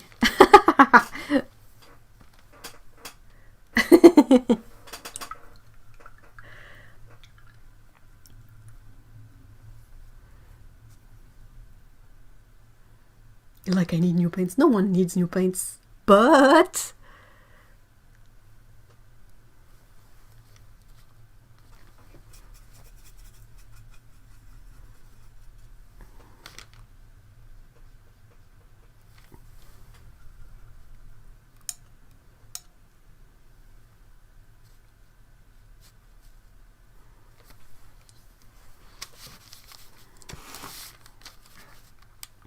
so what color cat should I make this one?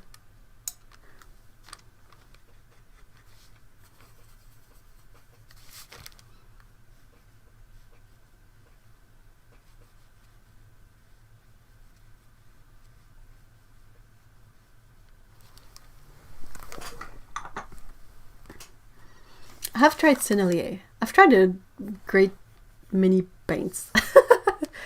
I guess it comes with the job, if I can say that. A Tabby! Hey, son! Hi!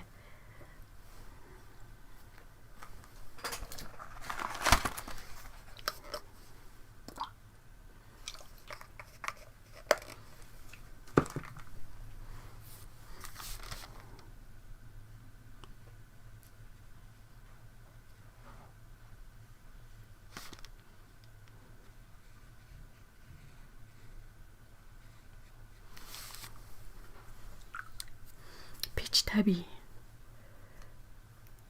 Ah, speaking of Peach Tabby, there's a chance I might see Linus soon. I'm super excited.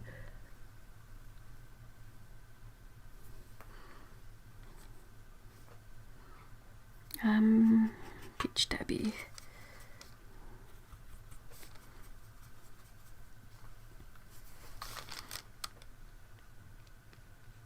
I always keep saying that there's a chance I might see Linus soon, but there's always something that comes up.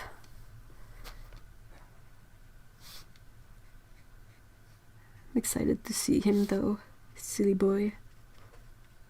Apparently this week he drank some coffee because some coffee found its way to the floor unwillingly, and Linus came rushing and licked it off a bit.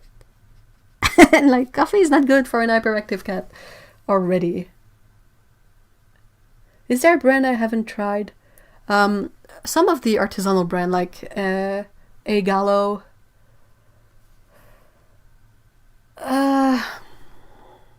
I don't think I've tried Diller Brownie's professional paints.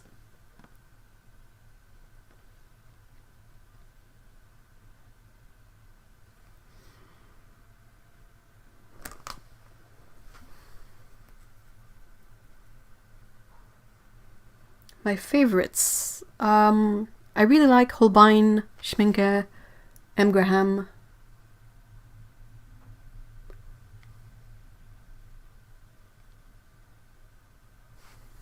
I like the Renaissance too. Though I would absolutely be... Oh, Black Axe, I haven't tried it yet.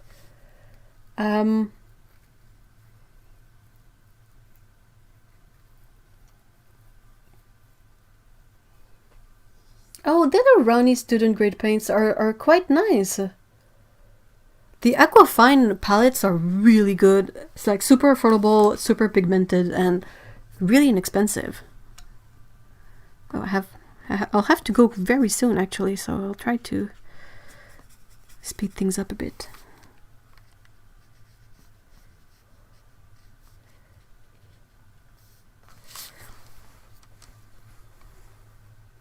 Yeah, Linus on coffee, that's not something that is a good idea.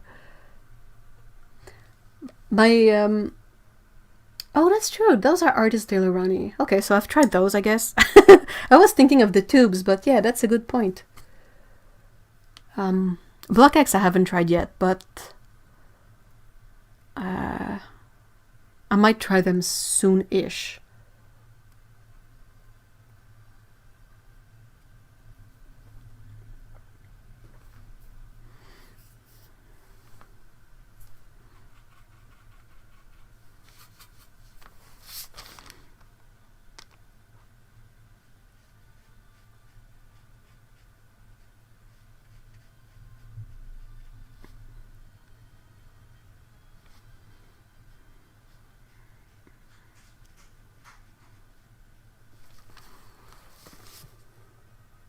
in Puerto Rico, so everything is a bit...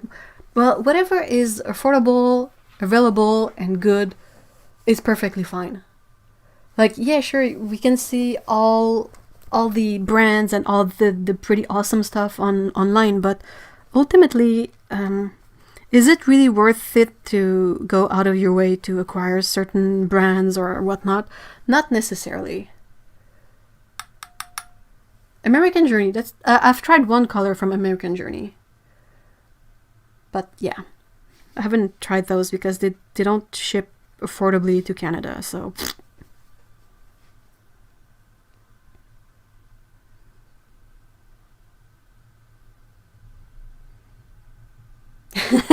Yeah, so that's the thing. I mean, it's super interesting, and that's the trap in a way. It's a bit like when you watch makeup gurus on YouTube or whatever, and you see all this stuff and it's always nice and shiny, but ultimately whatever is available and works is awesome. That's what if Holbein is available to you, that's perfectly fine. If Lucas, if Aquafine, if the only one that is not really awesome is Cutman. You guys know that already. I'm not a big fan of Cutman, but everything else, if it's good, the thing is, Cutman is not good paints, but if it's good paints and it's available, then that's your winner right there.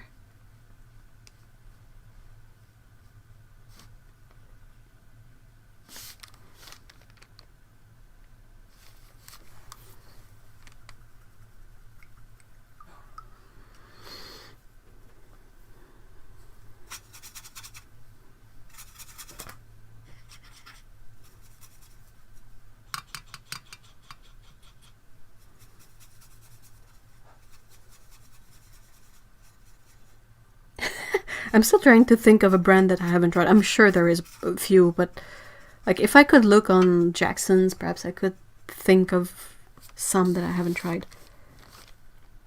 Aside from Block X.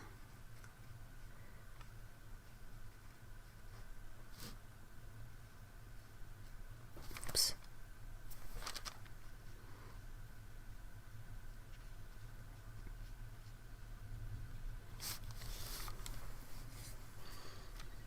Core paints are really good. I know they're like insanely pricey for some obscure reason, but they are really satisfying to use. I mean, that super deep purple, that almost black dioxazine is perfect. Oh, that's true. I haven't tried the regular watercolors from Shinhan. I've tried the hybrid ones. I've tried the PWC. Professional watercolors, I guess. Black X has really nice palettes, but they are like even more pricey than others. And Nicker, I have a set that I need to review actually, that I've never been around to. Holbein, yes. Jackson's, yes, a bit. There are some brands that I have like either a color or two that I need to just test out and review, but haven't gotten around to it. Like I grabbed a few colors from Jackson's when they were on sale and on clearance. Isaro I've tried, M. Graham I've tried, Schmincke, Daniel Smith, Winsor Newton, Core, Old Holland, Block X I haven't yet, Heart Spectrum I've tried, Talents from Brent I have too.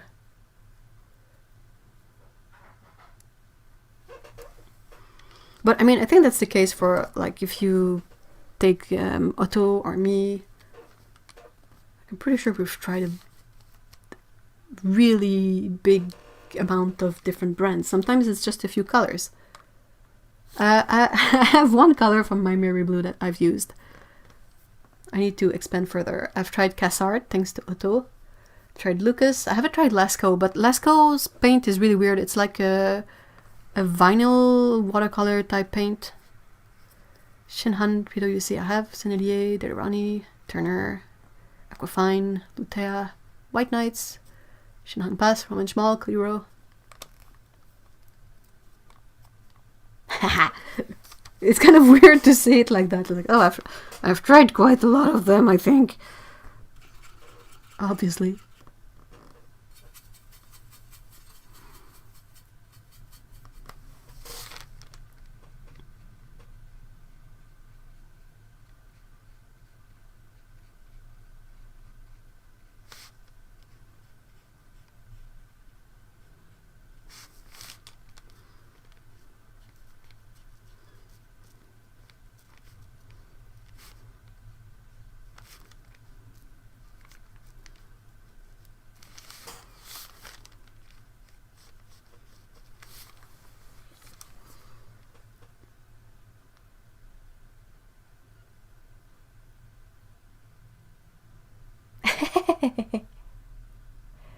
Yeah, I've tried Lucas. Well, the ones that they have on Jackson's. I think it's the tubes, the big chunky tubes.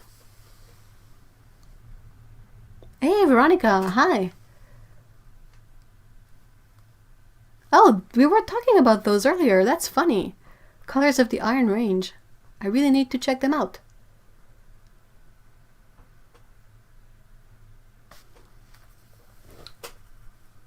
Yeah, I've tried Magello Mission Gold. They are really, really nice. The single pigment set is a really good grab, in my opinion.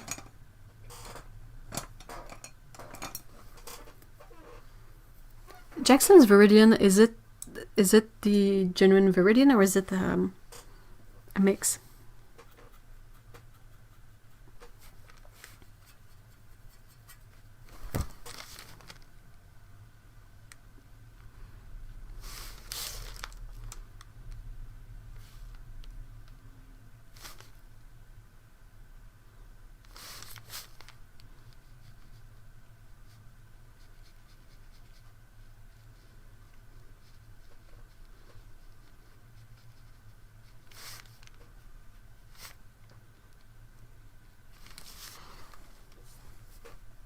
It is PG-18 and PG-7. Oh, that's gotta be quite nice because the PG-18 brings in the super nice granulation, and the PG-7 probably adds a lot of vibrancy. Well, the scarf is pure cobalt turquoise, which is a recent addition to my beautiful palette. I say that, but whatever.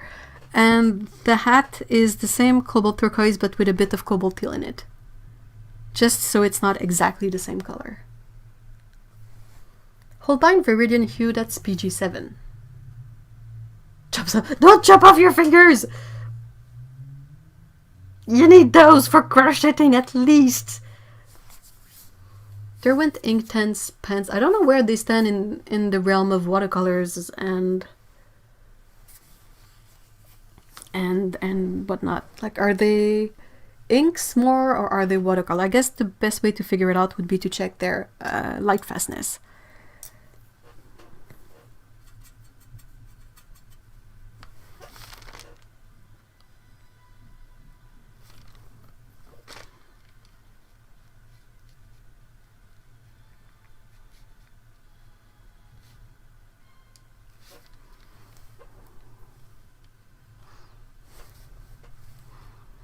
I have to sort of finish this. It's not completely finished. I might add a couple of extras like the umbrella is not finished, or layer a few more colors because it's a bit washed out. And some of the black ink wasn't perfectly dry, so there's a bit of a grayness in some places. So I want to... Well, I know what you do at the moment. I would have said painting if you were in a very painty mood, but I know you're more in a crochet mood lately, so... And I plan on using a bit of white gouache to... It's gonna lighten a lot and possibly not even be visible, but I still want to try. And I really need to do something about this dish because it's so full of dust and cat hair.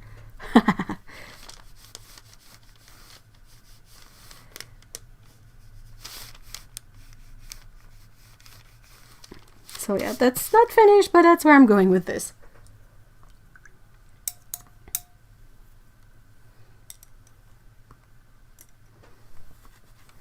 And when it's dry, I will remove the tape, and it's gonna have a nice border that really helps make it look better, actually. Oh, Holbein is good. Like, it's really difficult. Oh, I think I did hit the camera. I'm sorry. Professional brands, it's really hard to find a professional brand that is absolutely unworkable. Student range is another story entirely, but professional brands are usually quite good.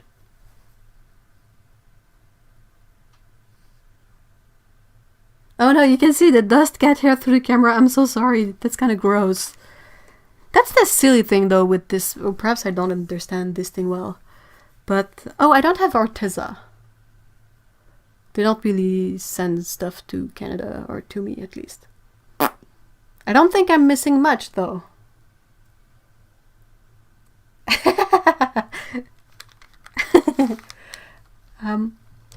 Yeah, I wish this set kind of came with a cover, unless I misunderstood something.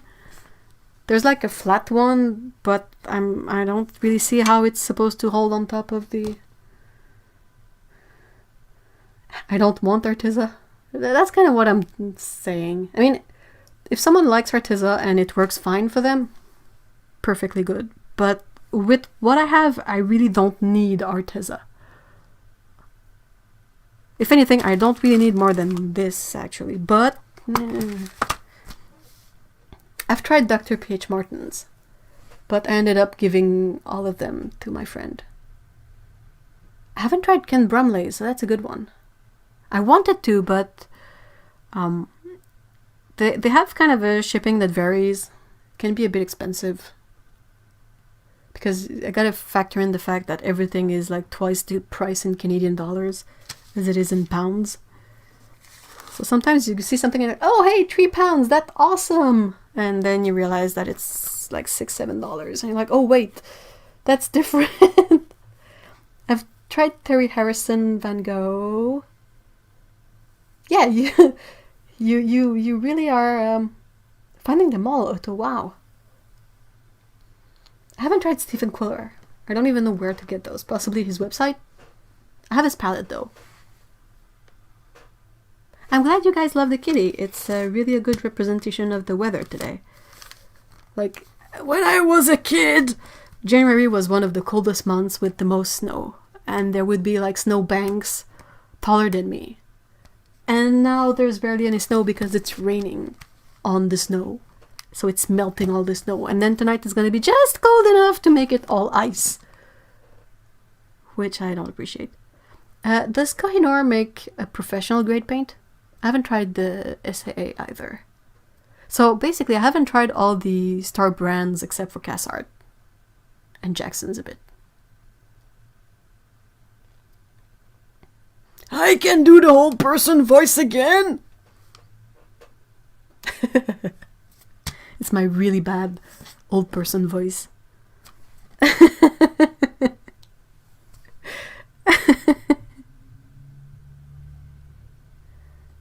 I will be painting with this palette for a bit at least, and when I've sort of played a bit more with it, I think I will make a second video about this palette, sort of as an update of where I am with this palette in terms of where I was when I bought it.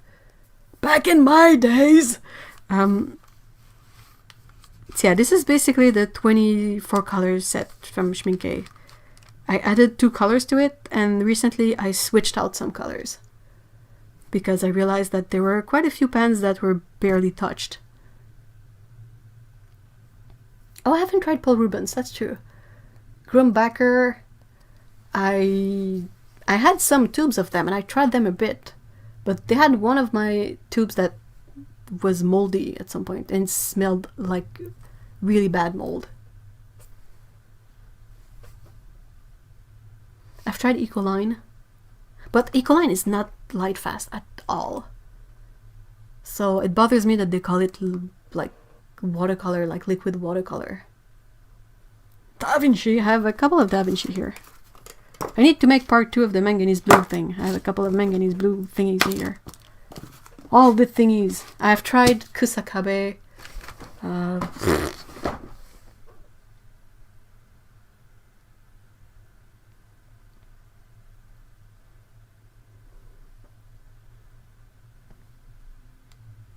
Alright, so unless you guys have more questions, I don't think Yarka St. Petersburg is the same as White Knight. Knights. I wish they would settle on one name and sort of stick to it. Does Raphael have paints? They have brushes. I loved my local art supply shop. They got rid of their Winsor & Newton and replaced it with Holbein. Nice. Winsor & Newton have great colors, but they are ubiquitous and overpriced. Found Stephen Quiller paints at Jerry's, but yeah, ordering from Jerry's is problematic.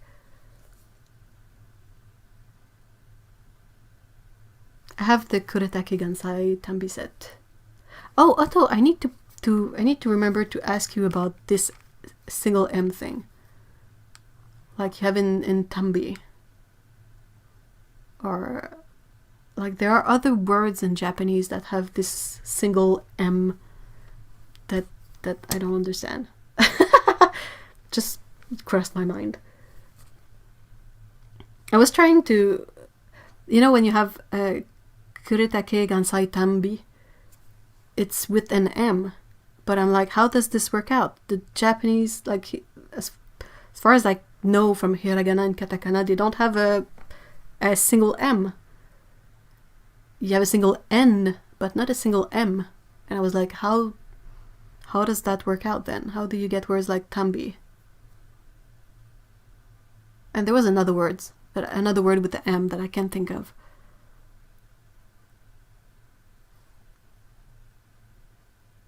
But yeah, that was puzzling. Sometimes people use M and M interchangeably. Well, do they still write it as a N if they were to write it down?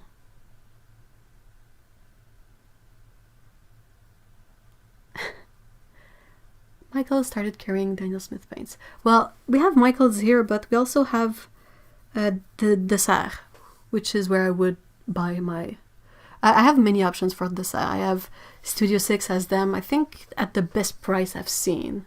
Lowest price is $15 for Series 1. I think dessert has them as $16. And I've seen them on Studio 6, dessert. A lot of online Canadian shops have Daniel Smith.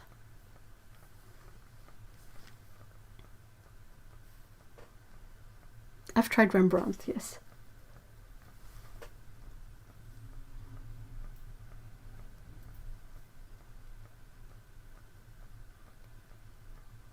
Oh no! But this says a lot of the time Japanese words get alphabetized by people who don't quite fully understand the alphabet. We suffer a lot of spelling mistakes. Looks at her surname. To me, this is so baffling because your surname is, all things considered, quite simple. It took me forever, but the other day I realized that a musician Yoko Kanno has the same surname. I was like, oh wait,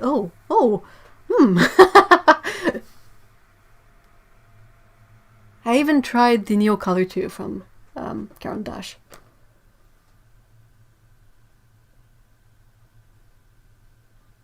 Due to a spelling error, cough mom, cough, half of our family is a Kano, and half of the family is Kano, with the longer O sound at the end.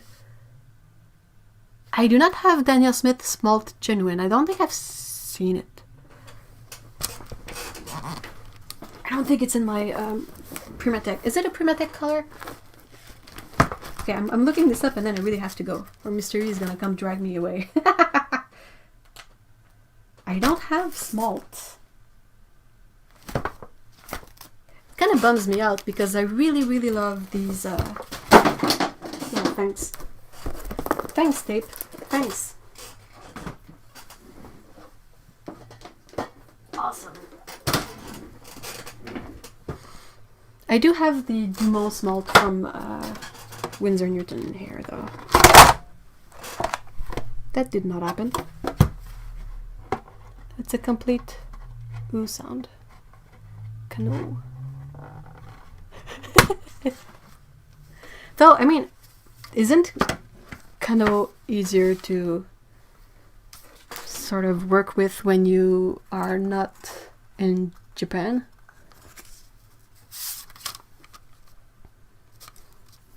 Though I'm pretty sure you've been called canoe a lot of times, which is so stupid. It is a Primatech color, but it was discontinued. But I magically found it on CasArt. Ooh! Well, I wouldn't say no to that, of course, but really, no obligation. It's kind of a really unique thing. I want to quickly do all the things, but I really have to go. Hold on, just want to... No, I think that's the... No, that's the good one. That's the Dumont Smalt Blue from... So I don't think it's the actual smalt pigment, but it's really a nice granulating blue.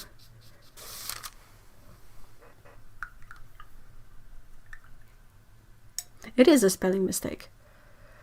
My surname in French also is often victim of a lot of spelling mistakes, because the really fancy sound at the end, hey, bye, the glitter crayon, the really fancy sound at the end is made from 4 letters, and you can have the same sound with an extra letter in the whole bundle. So sometimes people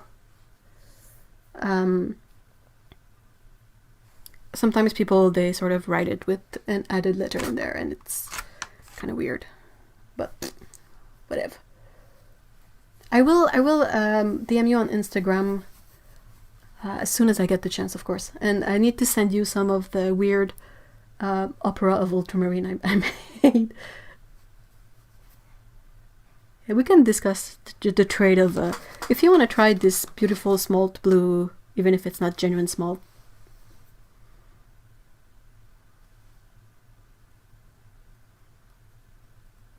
Oh yeah, I have a PO box address in the description if that's helpful. What else? Okay, the end of show. We'll need to go on a group paint shopping trip. Either that, or we need to go on a group meetup where everybody brings something and we can sort of trade and try and have fun with a bunch of stuff. That would be the most epic thing. But yeah, we have a Discord server if you want to keep chatting during the week or when it's not live stream time. It's in the description below. You can create an account very easily on there and just join up and chat and have fun with the rest of us. I have a PO box in the description too if you want to send some postcards from where you're from. I have a collection of postcards. I kind of like the silly or the ugly ones, but any postcards are fun and welcome. And I will say hi to the cats for you guys. They are fast asleep over there, but I will go give them neck scritches for you guys. And I want to say a huge thank you to Otto for being really awesome moderator in the chat with all the links and all the info. Always at the ready. Lightning fast. So, yeah. As usual, the finished drawings, whenever I finish them and scan them, will be on Instagram and on Patreon. If you want to see what the finished piece will look like, you can check over there in a couple of days, weeks, depending. So, no, I haven't taken the kitties to see the Cats movie. I think it would terrify them. So thank you very much, everyone, for being here today. I hope you have a really awesome weekend. People who are in the same situation I am, be super careful with the ice outside. A broken arm is really crummy when you're an artist, so let's be careful. Take care, guys. Bye bye.